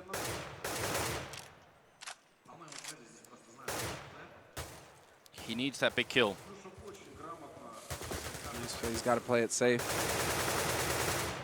Now he's just kind of holding the passive angle, hoping for somebody to walk into his crosshairs, but that bomb is making its way back towards A site. And while there is a little bit of a trap set up here, although neither of them can really support each other, flamie could try and run across to help Seized in danger, but with these pistols, they're all just kind of sitting, looking for their own individual fights. 35 seconds left on this clock. Now Fnatic making full use of the new clock. And well, there we go. Zeus falls to KRIMZ. Zeus has really been having a rough time over here in Connector. He just doesn't seem to be able to get his game going at all. Push is going to start here, though, onto the A site. And now, well, Seized is all down to the timing, and he's going to spot flusha running past. olofmeister takes his teammate out, though. And now this is all on Seized. Can he get the right timing here on a flusha? He's got the bomb in his sights. They don't look behind him. Surprise, surprise! And Seized is there to deny it. 12 seconds left. They need to get the bomb down, and they will just have the time. Fnatic, a little bit of a hesitation there. I think they'll just make it in time, yeah. Yeah, they are going to make it. So what a shame here. That would have been big, wouldn't it? I mean, been a huge win. Two or three more seconds, and there wouldn't have been time. So Guardian, again, saving the AWP. It's the best that he could do right now. And it's going to be 5 rounds straight for Fnatic. Let's talk about sort of an overall acceptable scoreline here for Na'Vi. Sort of all things. If this was like a team where both teams were playing on an equal level, Na'Vi were playing, 90%, Fnatic's playing 90%. then I think Na'Vi could even be okay with having like just 6 rounds in the first half or something like that. It'd be all right for 6 rounds for CT side, but I think because of like the way things are going right now, they gotta get up to like 8 or 9 or something like that. They gotta win. Like, it's gotta be big. And after Dust 2 as well, yeah, sure, we're saying, you know, well, they're gonna put that out of their heads. You know, it's not gonna be the focus here. No, they really need to have a dominant half. Na'Vi get themselves going here. Because Fnatic, they're the ones with all the confidence. They're the ones who are just running around on this map doing what they want, taking duels. You know, you got flamie asking olofmeister for his HP. olofmeister is just like, if I've got 1 HP, that's enough, flamie. Get owned. I mean... Guardian trying to take a bit more initiative down the middle. I like seeing he doesn't hit the shot, but I really want to see more of that. It feels like if they play too defensively, then Fnatic have a lot of answers for that. So maybe put some pressure on them. Oh, it plays into the new system, right? With the extra time, Guardian will find olofmeister. That's the lurk, and so the remaining 4 players are going to walk out onto the site. Edward is here with an AWP. However, we have to see if he can find a shot, and he will take it. Misses the flick, gets forced back around the pillar, and goes for the follow-up. flusha is waiting for him, and flusha nearly hitting the headshot on flamie as well. Very important couple of frags coming in from Na'Vi, meaning KRIMZ and JW, the only ones that left, and JW in the smoke ends up dropping to flamie. This is it, the moment. KRIMZ, he's got a minute left, but he's in a 1v4. Well, you know, Duncan's mentioned 1v4 in the past, you know, Thorn for KRIMZ, so let's see if he can do it again here. Or rather, Seized is waiting with his Scar 20. And there it is. Boop, boop, boop. Yep, nicely done. 2 shots will do the trick, and he is down. And now we have Na'Vi getting a 4th round on the board. 4 players surviving as well at the end of it. So that's really good here for Na'Vi. Buys them just a little bit of a buffer when it comes to the money. One guy will force or get dropped, and then they can actually start getting some kind of momentum going here. Whereas Fnatic, I don't think Fnatic are going to be too concerned by this. They tried to go for, well, they did put smokes down, so they actually tried to go for an execute for once, Fnatic, but yeah, they have the money for all the nades that they need, so we'll see if they just decide to change up the pace and go for the full YOLO again, really put the pressure on. Yeah, early smoke down to block off the gap now. Boost, and Edward, he's with the AWP again, goes jumping through, misses the shot. Oh, it looked like that should have been it. Grenade now going to rain on down. It'll do a little bit of damage to flamie, but he's still alive. That Molotov, though, is he going to force him out? He's still there, but flusha comes for him, and now Guardian and Seized. I mean, Guardian, this is one of those moments where he's going to have to go absolutely nuts. He's trapped in this corner, otherwise he can't even easily make it out, and he's going to get that first kill on flusha. Goes for a bit more. The bomb is planted inside, and he's still trapped between these 3 Fnatic players. Seized goes down, and now it's all on Guardian. Running into the smoke, bumping into the Fnatic players as well. They're actually halfway stuck on each other. Finally, Guardian going to make it through. But do they realize he's right behind him? KRIMZ right there, and Guardian, he hits that shot regardless, and actually just forces his way out of that chokehold. It's ridiculous. It's ridiculous, and, well, he's going to get another shot, staying alive. Staying alive. Staying alive. I just said these are like low impact frags for Guardian.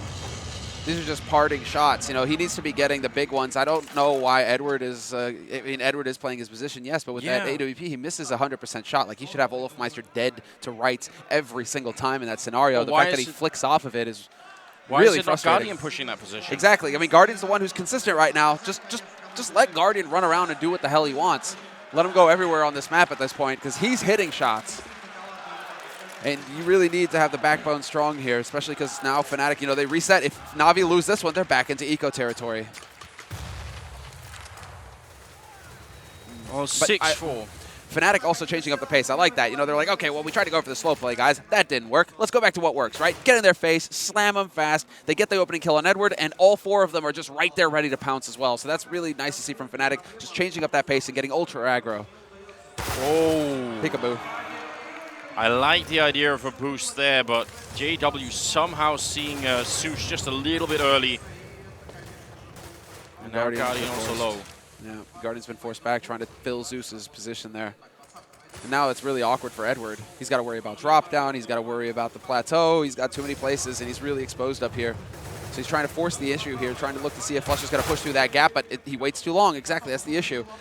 The guys up on plateau are just waiting for that pincer, the other side of the pincer, to come in, and, well, the Na'Vi defense gets crushed on that A site. Yeah, there's the pause. So this will be a timeout. Tactical pause coming in here from Na'Vi. And they only have a few rounds left to work with here, so... I mean, that's after losing 7 rounds in a row here, right? That's when they decide, or nearly 7 rounds in a row, sorry. Yeah. I guess that is a good time to be saying, wait a minute. Oh, grenade in? Oh, it's not going to hit. But this bullet will do the trick. Guardian trying to stay alive. He's been doing a great job. He's got, like, what, 13 kills now?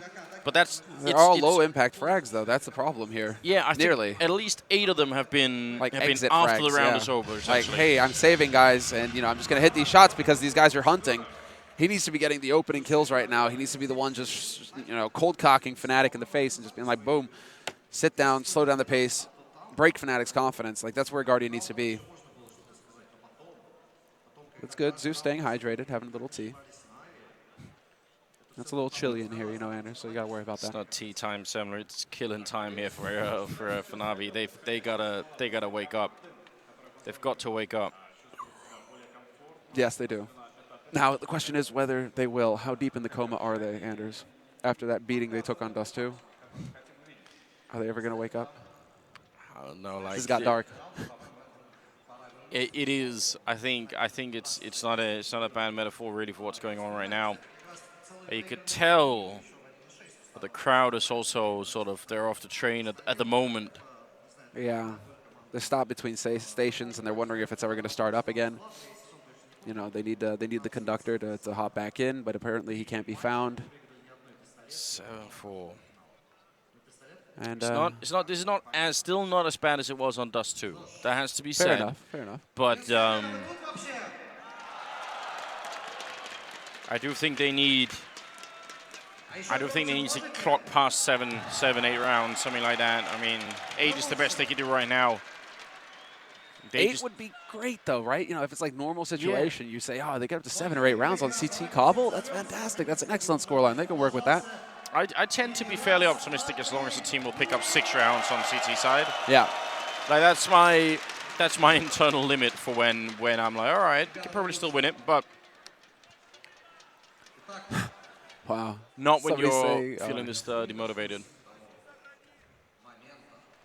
Some great camera shots coming in here. Yeah, I love that spider cam, dude. That thing is sick. The stage here is really nice as well.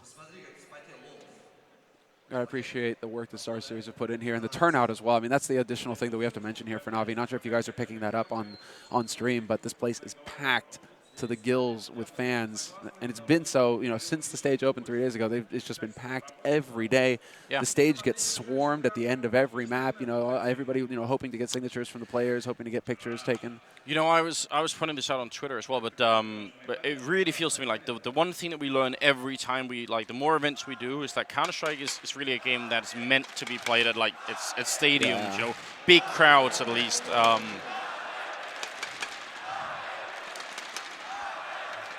Right now, crowd cheering for what could be mainly considered their team in Na'Vi, and they're having a really hard time at it as well. They will be able to go for, actually, sorry, they won't be able to go for anything at all.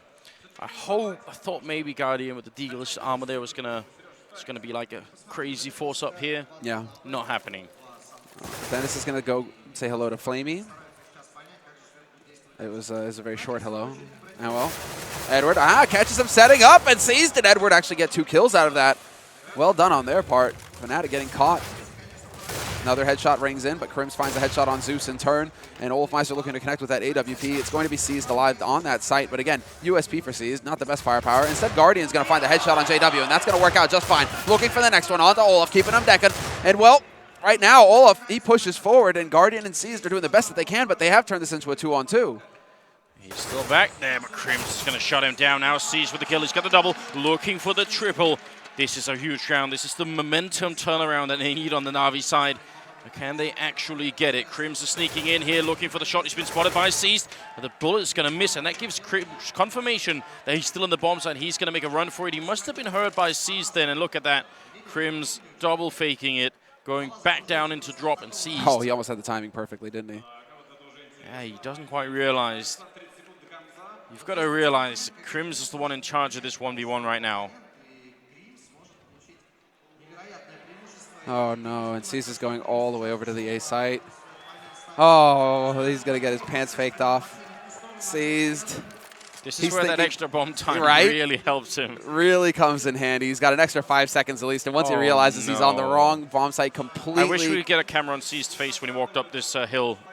Just to see the expression. Now he's going to come back in, and he's got so little time. He has to just charge in here. KRIMZ hiding in the corner, Seized just right into jump. He's just going to try and see if he can make it through here, but KRIMZ is playing this one to near perfection. He's even planted it for himself out in the open. Seized. He has the AWP. He might just have to run for it here. There's no chance. Make sure he checks the corner. KRIMZ just utterly outplaying Seized. Agony, Anders. That is painful. That is not a good way to lose. And, well, I mean, you make the call. You're thinking it's all about a gamble on the mind games there. And KRIMZ, you know, he's got two options. He can wrap back onto the B side, or he can go A. Seized thinks he's on him. He's got him. Going to that A side, he makes the correct call, but no, not this time. And so KRIMZ wins yet another clutch situation for Fnatic, and he's just been so consistent all tournament long for Fnatic, winning these 1vX situations. He's so good. He's so smart. Just so consistent. So, well, Seized, he's actually going to go and take the fight. He's a little incensed after that. He wants to go ahead and see if he can't find a kill. And, oh, he comes so close. How can it even be real? That looked like it was going to be dead on. Ah, that's pain. Well, now they're deciding to go ahead and take the fight to him here, Na'Vi. Aggressive push from Seized. Behind that smoke, they clear out all of long over here. Right, but is that going to trick them into thinking that they're all going to go A? Because right now, Fnatic are at least putting JW into drop here. Bomb is still far back. Fnatic can do whatever they want with this kind of push, this kind of opening. Oh, JW right at the edge. His gun barrel showing, and Zeus catches it. A very important opening frag here. Yeah, that smoke just deep enough to allow them to spot him on the edge of it. JW a little bit too predictable with his shenanigans. But again, Fnatic, they're so good at playing a man down. It's almost like par for the course if JW dies, because then KRIMZ is going to win his duel versus Zeus. He could take out Edward, but no, Edward this time around. He lands the headshot. He makes the difference for his team. Double op setup here for Na'Vi as well, and they've got one of them. They've got Guardian over here on the A site, along with flamie. Rotation coming out now from Edward as well, just waiting in connector. He can get over onto that A site very quickly, get up onto balcony fast. This is Guardian. Oh, and the timing. He decides to change up his position. He would have had olofmeister dead to rights there. Smoke goes off to make Edward a little bit useless, but he's going to try and flash his way in. Guardian picking up the one kill, going for the second. He misses the shot. flusha. There's 6 seconds, 5 seconds now. Can they get that bomb down? 4 seconds. They can't make it. There's no time. They're going to win the round, Na'Vi here. And Olof, can he actually make it out of the round with this AWP? Yeah, he will be able to live. But Na'Vi, they do win it. Fnatic leaving themselves very little time to try and take that fight. No room for error, and what a call from Na'Vi to rotate over to the A site. Guardian doing the best that he could, just playing for time, and that worked out. That was an excellent play there. And Edward as well, just straight into connector. There's a catch-all approach from Na'Vi, and it worked perfectly for them. And all of that based off of some aggression now. Na'Vi showing that, hey, we can actually move around here and try and take the fight to you. So they're not done yet here, Na'Vi, that's for sure. And, well, Fnatic, again, just going for the straight-out, all-out rush onto the B site. Waiting here on the plateau. They eat some nade damage, but the fight here is so dangerous. The boost is coming through, and JW found Zeus and connector. And they're going to go for it, and they trade so effectively on the Fnatic side. Huge entry coming through. JW with the double, and Guardian, he's once again left to try and just run away. And this time it's even going to be more tricky. They know where he's playing from now as well. Not long for this world, Guardian. He nearly kills himself. The problem with that boost at the plateau is that if you boost up like that and you don't get the kill, they know where 2 of your players are. They obviously know he's standing on somebody's head. And now you're 2 people trapped in a corner. They have the high ground advantage. If you try and fall back, they'll catch you as you run back. They can throw grenades down there and everything. The one advantage was they did have a 3rd player there, but as soon as he dies, the other 2 people in that corner, absolute best they can do is trade 1-for-1, and that, I mean, even that's hard to do. So you kind of have to get the kill, or you're in a very bad position almost instantly.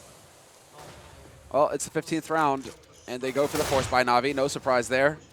So you can see 2 shotguns picked up, and the initial shot missed. Luckily for Seized, he doesn't get caught by olofmeister in that situation. They have no nades, Anders, so they have to take the straight-up fights. And while Seized gets caught peeking in mid, JW more than happy. And Denis, abusing the gap in the smoke, finds Edward peeking around over on Plateau. So Fnatic, they're going to end this 10-5 unless we have some kind of god-tier play coming out here from Na'Vi to stop them.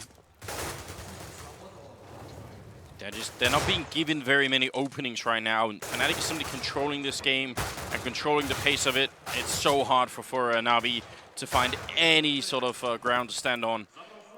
Zeus, 1 versus 4 here, 22 health, 10-5 for the first half. Fnatic, they're not going to lose this round. JW with a triple kill, and what an incredible performance. The Swedes have really turned up today. It's Olof who ends up top fragging the Fnatic team with 14 kills. Fnatic just have no fear at this point. They have no reason to fear Na'Vi. Every time they're realizing now, at least towards the end of that half, every time they slow played it, Na'Vi were feeling comfortable. Every time they rushed, they got onto that site. Pretty much. So Fnatic, I mean, at that point they figure out, they put 2 and 2 together and say, actually guys, if we just move as a group and just run in, we're going to clobber them to death and there's nothing they can do to stop us. So now we have to see if Na'Vi are going to have the answer here on their T side. They get to control the pace. It's a 10-5 scoreline though, and so they have a good bit of ground to cover, especially versus a Fnatic who are all fired up and ready to go. Well, this is a must-win pistol round if I've ever seen one.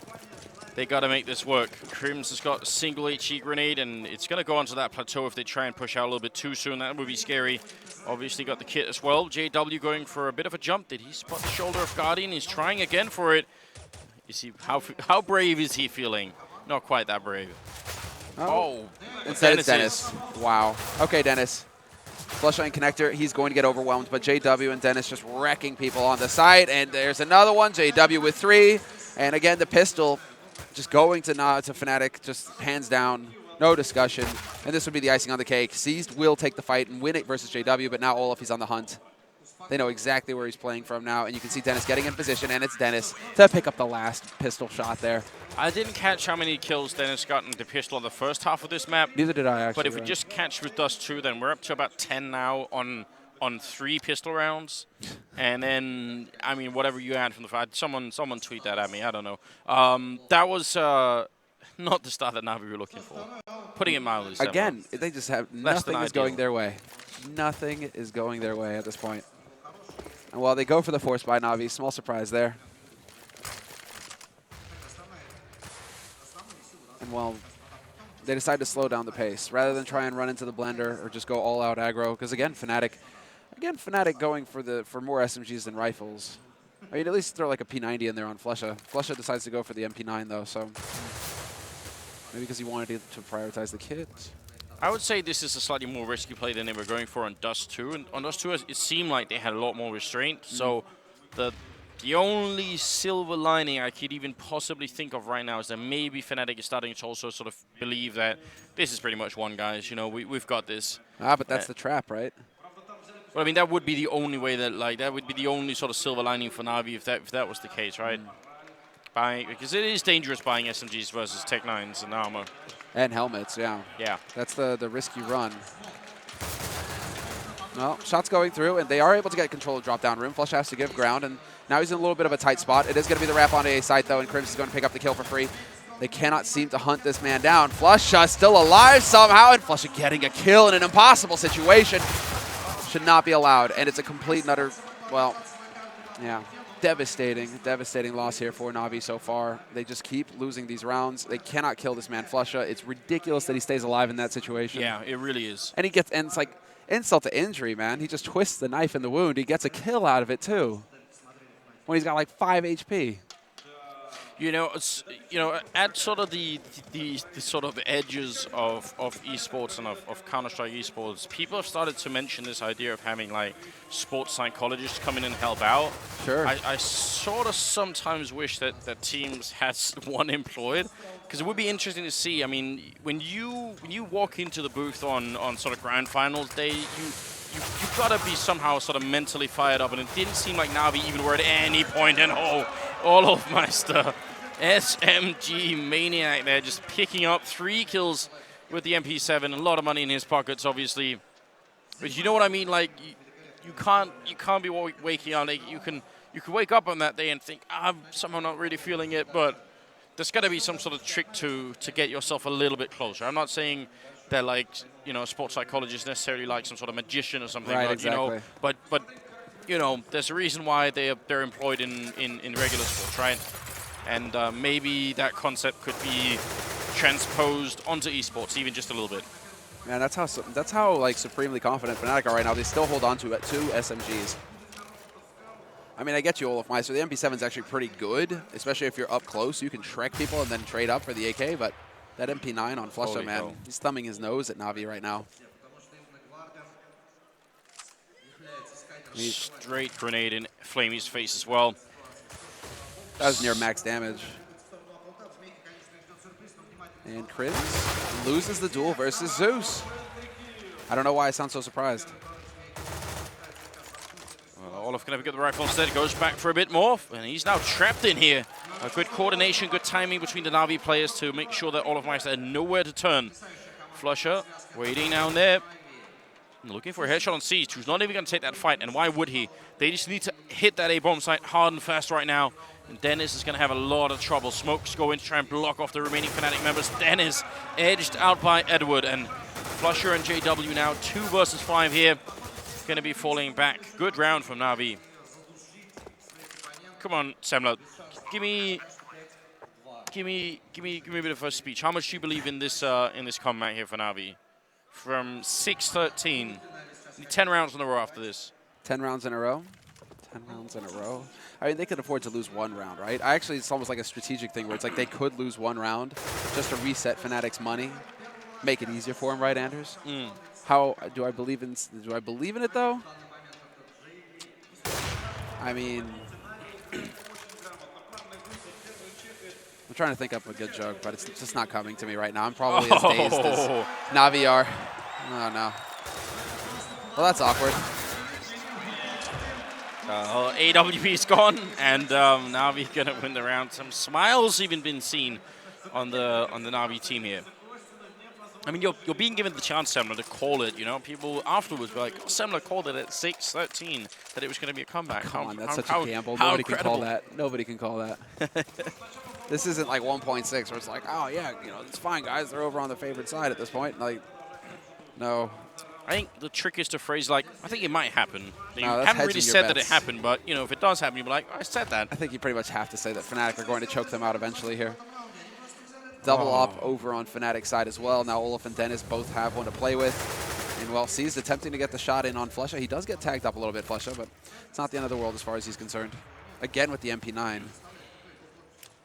Fnatic are really an interesting team when it comes to these kinds of weapon decisions, weapon choices that they go for. It's the same thing as JW with the shotgun, with the pump action shotgun here in this in drop down. Oh, that flash.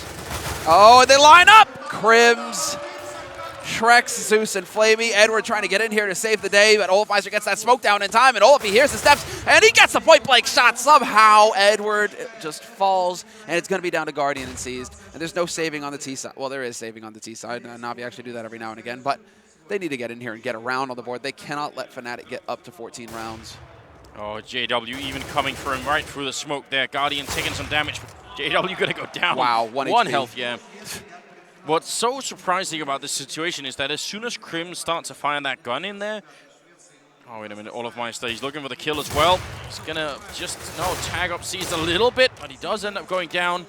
And now it's a 2-on-3, still with 20 seconds left, but Guardian, yeah, better run from that grenade. You kill with a flash nade now, a decoy. I mean, the thing is, as soon as KRIMZ starts to shoot that gun, he's given up his position. He hasn't done any damage. All they have to do is wait a little bit, and then you set up a counter peek for it. Instead, as you said, they line up for him. It's, I don't know. They're not sure they needed to do that. It's just they need to get that kill. Like it's not exactly like a wrong decision to make.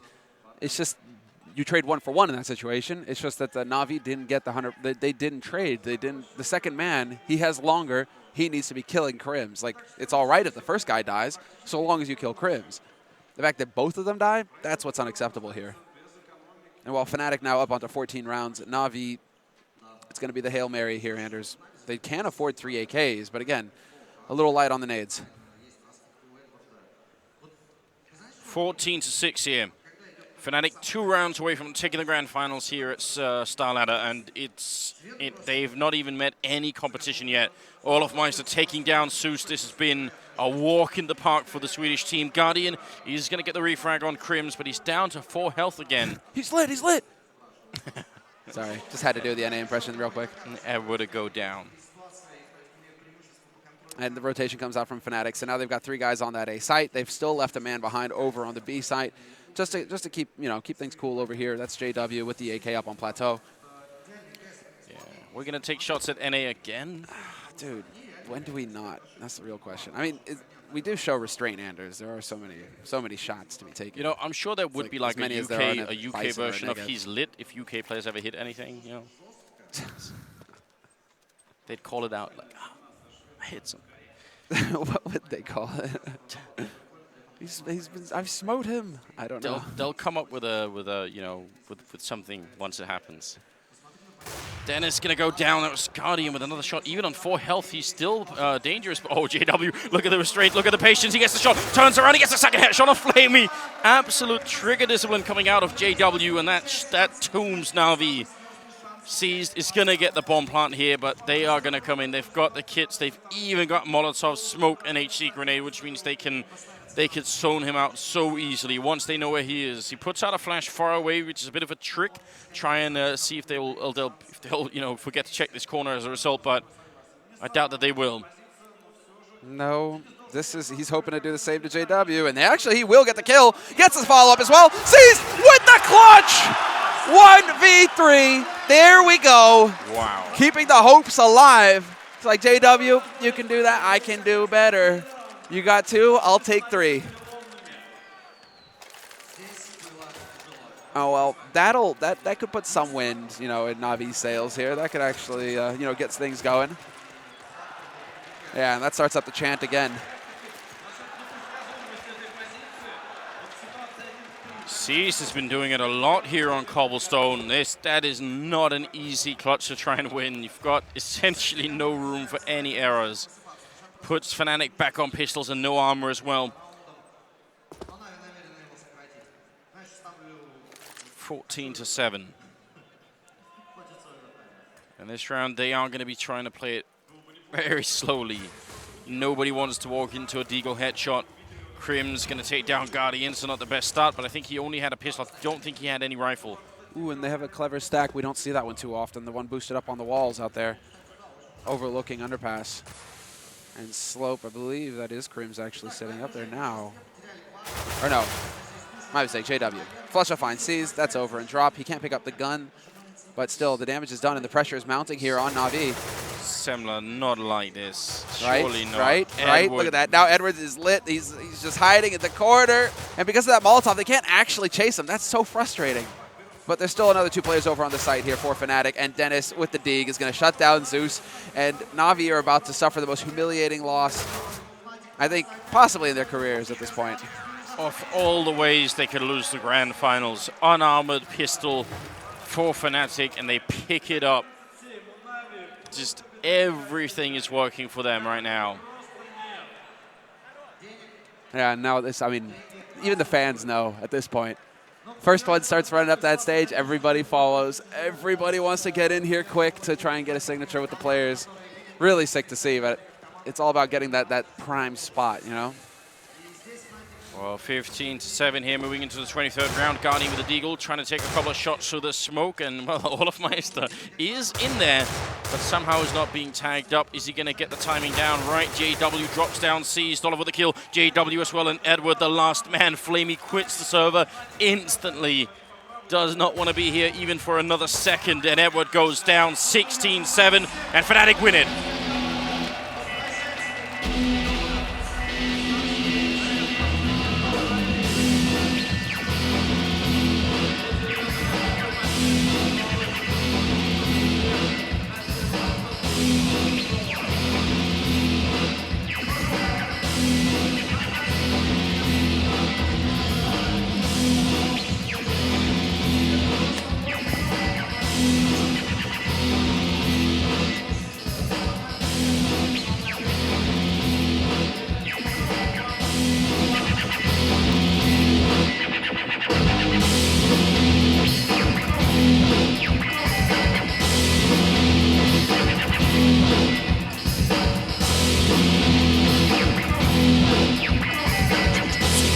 Ho-ho!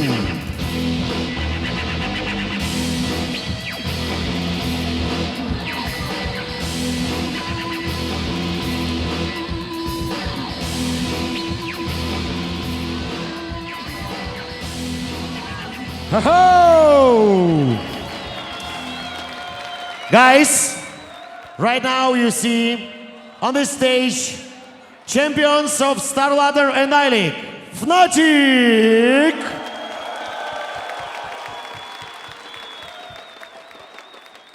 I think that you saw it in your eyes. It was very nice. It was very interesting.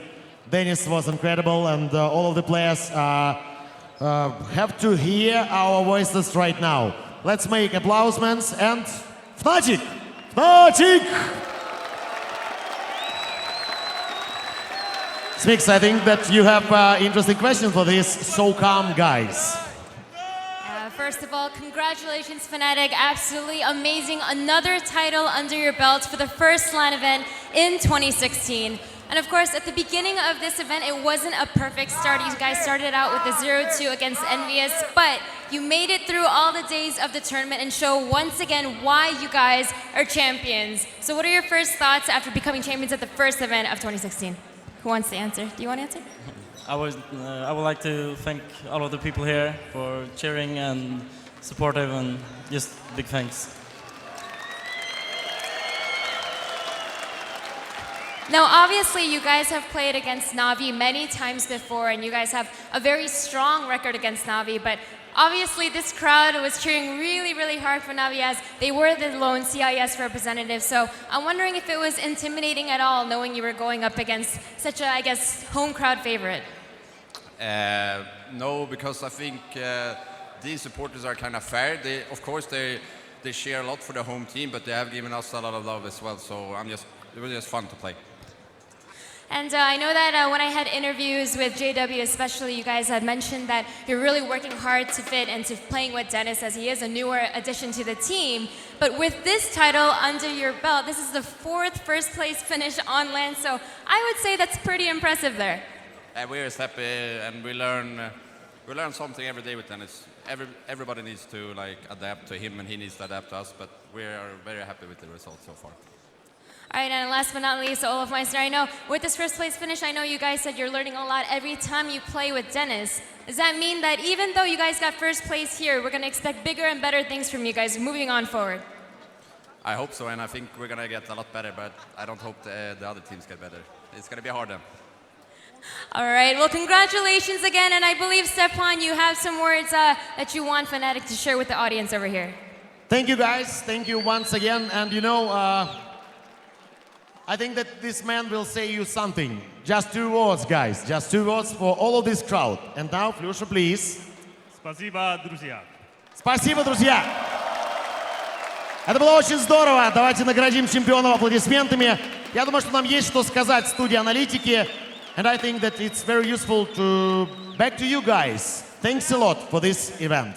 Bye. And thank you very much, Fnatic, for the entertaining Counter-Strike, because unfortunately Na'Vi, they didn't really give us too much of that in this game. A little bit one-sided throughout this performance. Yeah, a little bit of a disappointing grand final at the end of things. We've had such an amazing tournament, so many upsets and underdog stories coming into this one. We thought Na'Vi looked amazing yesterday, took down EnVyUs, so a huge scalp to take.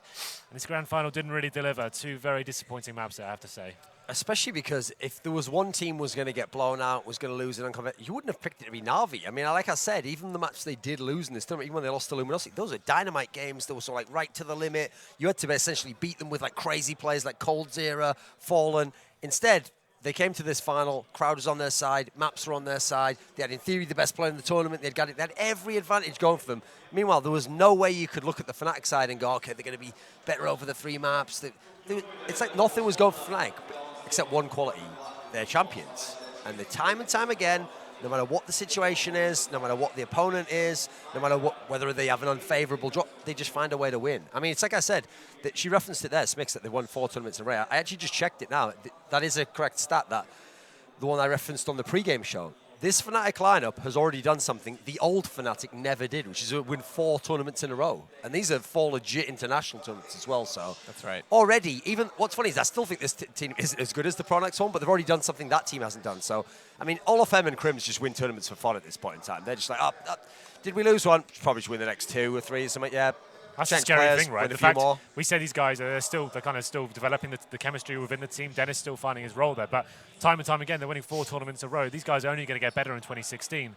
Do we think anyone can actually touch them going forward? Like, if they're going to get better and better, and they're still winning tournaments when they're in the rough stages. That's the question. It's like you said, Thorin.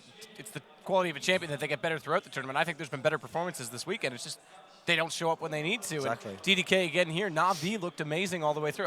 Sure, lost to Luminosity, but only just, and then they arrive here with nothing.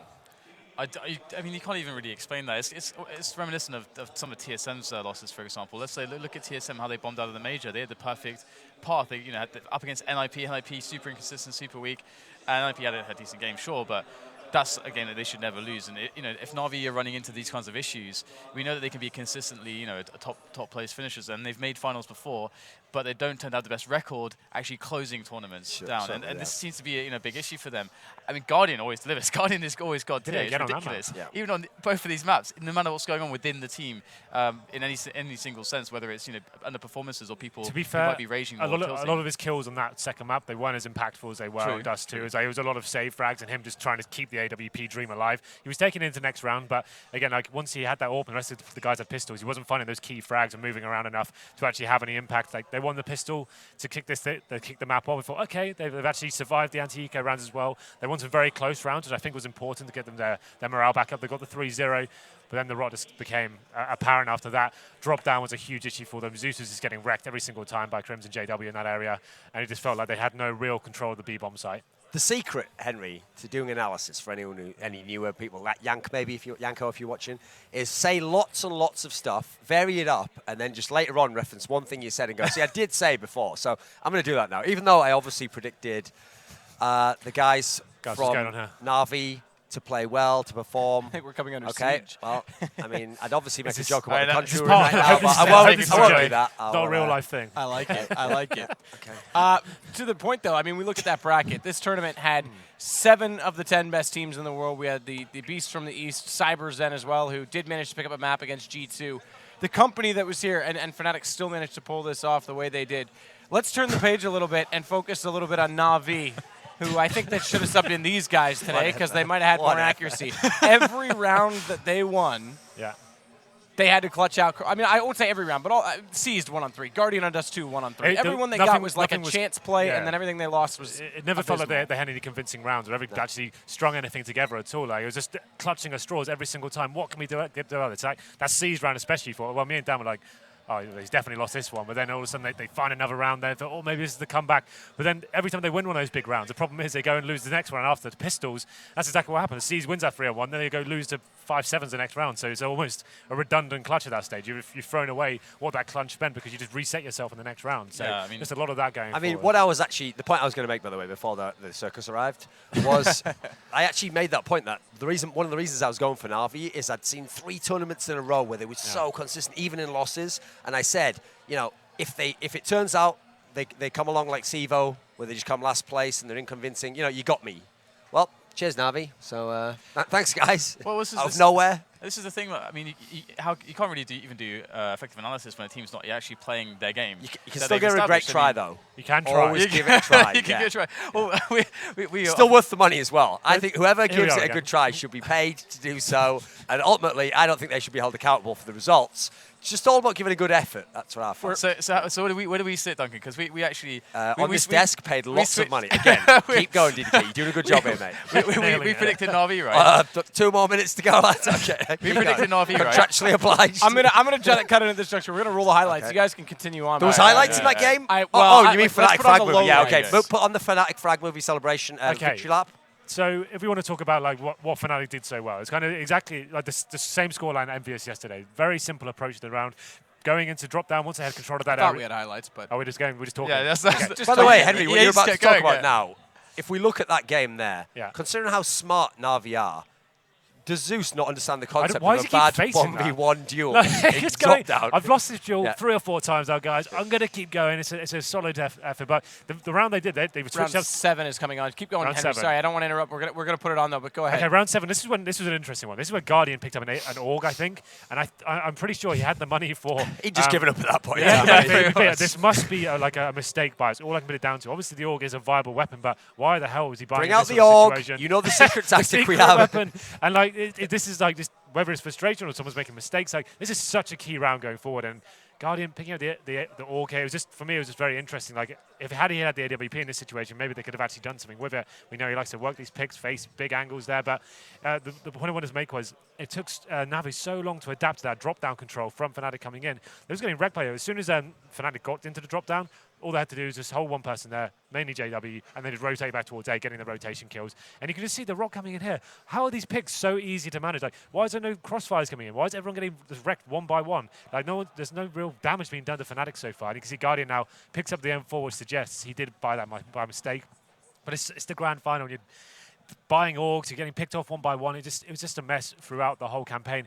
Navi are lucky they won the pistol here. I don't think they would have got many rounds had they not got that. So here we go. This is when so you get the couple of picks, stay together, go back towards A. We can probably cut the highlight off here. There's nothing really. I mean, it may be the case that that Guardian didn't mean to buy that org, but Navi was pretty much augmented into a team that wasn't very good by the destructive powers of Fnatic. So not one of my better ones, but I'm kind of Navi in this final. I'm just doing what I can, mate. So one thing about this map, all right, and we saw this yesterday. Do what we can.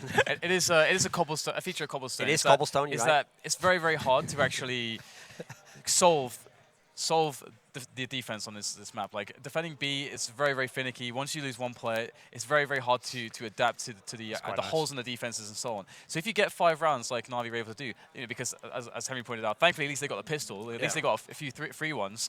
It then comes down to actually making the T side. The T side actually is more important. Well, I mean, Starrick said in his interview, didn't he? He said, like, on this map, T side's supposed to win. So he didn't even think that when they were playing against EnVyUs. He didn't really mind how it went on that map. He was like, okay, we were supposed to win on T side. So I think you've got a good basis for that. And then this is the thing. So the T side comes in, and you win the T side by having really good coordination. It doesn't actually need to be complicated on this map. It's all about splitting the defense with coordination. And typically on most maps, the TT side can actually do counterplays by staggering the defense with grenades and so on. It can be quite difficult to deny that on the B side of the map on cobblestone, which is one of the reasons why it's so difficult. But they couldn't even do that right. And as Henry pointed out, like we had ridiculous duels on drop zone. Again, we had more plays where they should have been doing anti-force buys, but they completely misread the situation and they spread everybody out. It looks as if they can't even interpret what the other team's doing. So it seemed like a complete deconstruction of Navi. It's very shocking to watch. And we've got round 12 as well, Henry, after we take a pretty shot at this is building as we sit in it at right now. This is when Navi, they've taken the pause at this point. It's a weird time to take a pause. You're going to be full eco anyway, but they do take the pause, and I think the demo has crashed. So I'll try and paint the picture for you. You know, I have a really weird mind, Henry, right? Because when I saw that shot there, I was just thinking in my mind how funny it would be. You know that scene in Independence Day when the White House just blows up? So here's the thing. Listen, why would that be funny? We're sitting in that building. Let me finish the joke. What would be funny is, as I saw it start to blow up, I'd be like, oh my God, look what's going on. Wait a minute, I'm in there. No! Anyway, so just to get back to this round. How my mind works, mate. They've taken a pause. It's a weird time to take a pause when you're actually up with full eco next round, but they do it anyway. And actually, like, Fnatic go for their standard, they're working up a platform, drop down, and it's actually an equal exchange at this point. It comes down to a 3-on-3, but then all of a sudden, KRIMZ does get a pick, and I have no idea. Guardian finds his godlike deagle shot, is continuing his form throughout this series. I think this is the shot here. I wasn't that godlike, maybe I was thinking something else, but he gets it down to a 2-on-2. It was pretty standard at the end of the day, to be honest. But it comes Guardian, my man, what are you made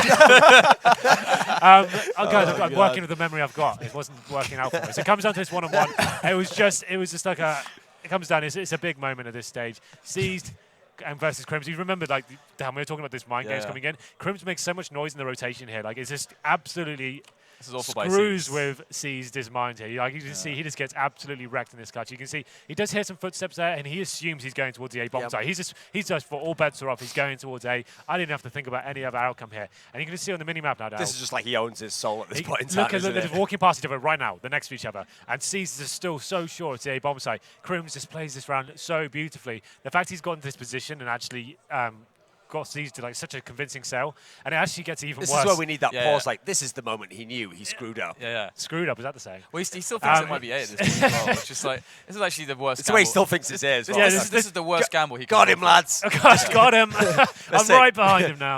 I like to imagine the same scenario as that Luminosity one. They were like, it's it. Calm. And Well, look, it gets even worse. Like KRIMZ doesn't even goes next level. Like he reads it so perfectly. He's listening out. Doesn't actually make sure he just gives himself a 100% chance of winning the round. A lot of players would have faced it after hearing the footsteps, but he decides to go in towards connector and look at how confused he sees. He literally has no idea what the hell's going on. He's just right. Probably should save now. Don't even know what's going on.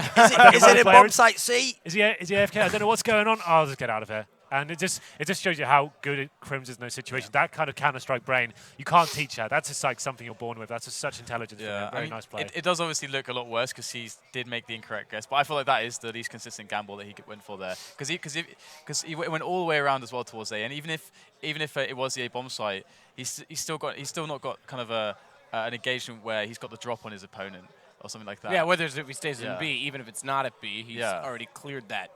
Instead of wasting. It wasn't a massive round. It's just like we're struggling for highlights here right now. So that was one of the ones Sure, that kind of stands out. Godlike shot. Human reactions from the Deagle. I mean, it's rightfully so. That Someone we were make an struggling actual for clip and highlights. pretend like it's a real highlight, like Henry G. In godlike shot, just only that clip. You know when people always put fake highlights on Reddit? It's always like an amazing spray down. It's just a normal spray down. I thought he got the shot on platform. That's how I remembered the situation, but it was just a shot. I think you had one other that you wanted. I think it was the 14th round that you also picked up. Didn't make a note of it. Let's have a look if we've got it. I'll try and remember what happened. It's great that you picked these out, Henry. Jeez.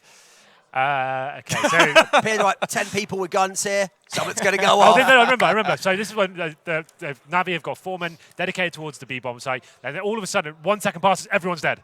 And then it's just like Guardian's left towards that A bomb site. They've made the call. Guardian try and make something happen towards long A, and it's just like Fnatic didn't really have to work for that execution. They did. This was a metaphor for the game for Navi. Everyone just got killed instantly, and then Guardian was on his own. Like, I'm supposed to win 1v4. The point I'm trying to make is here, like, the execution just doesn't need to be that effective. You don't need to have the full wall of smokes and all the Molotovs going in. They literally did a couple of flashbangs over. Everyone jumped over the wall. Well, and with 1 second, everyone's just obliterated. That's Fnatic, though, isn't it? That's just the way they play right now. Hit headshots, hit the skill. They're not a tactical team. I mean, this matchup coming into it was the tacticians versus the skill. Unfortunately, the tacticians didn't bring any skill with them, and they just couldn't match up to any of the aim So another a small additional point to look at the mindset of Navi on one of their B defenses. Like they actually ended up winning this round, but they ended up doing this kind of like weird halfway push with an AWP. Like they had 2 AWPs. Zeus was on the AWP. I think you were talking about how weird it is for Zeus to be picking up the AWP anyway. But he's like they're pushing up, trying to take the B platform like quite aggressively, but really early into the round. And this is actually incredibly risky, and I almost never see it work for the CT side. And that again seems a little bit desperate. But then after doing that, they then rotate a bunch of people all to like all these different positions on the B side. They're scrambling all over the place.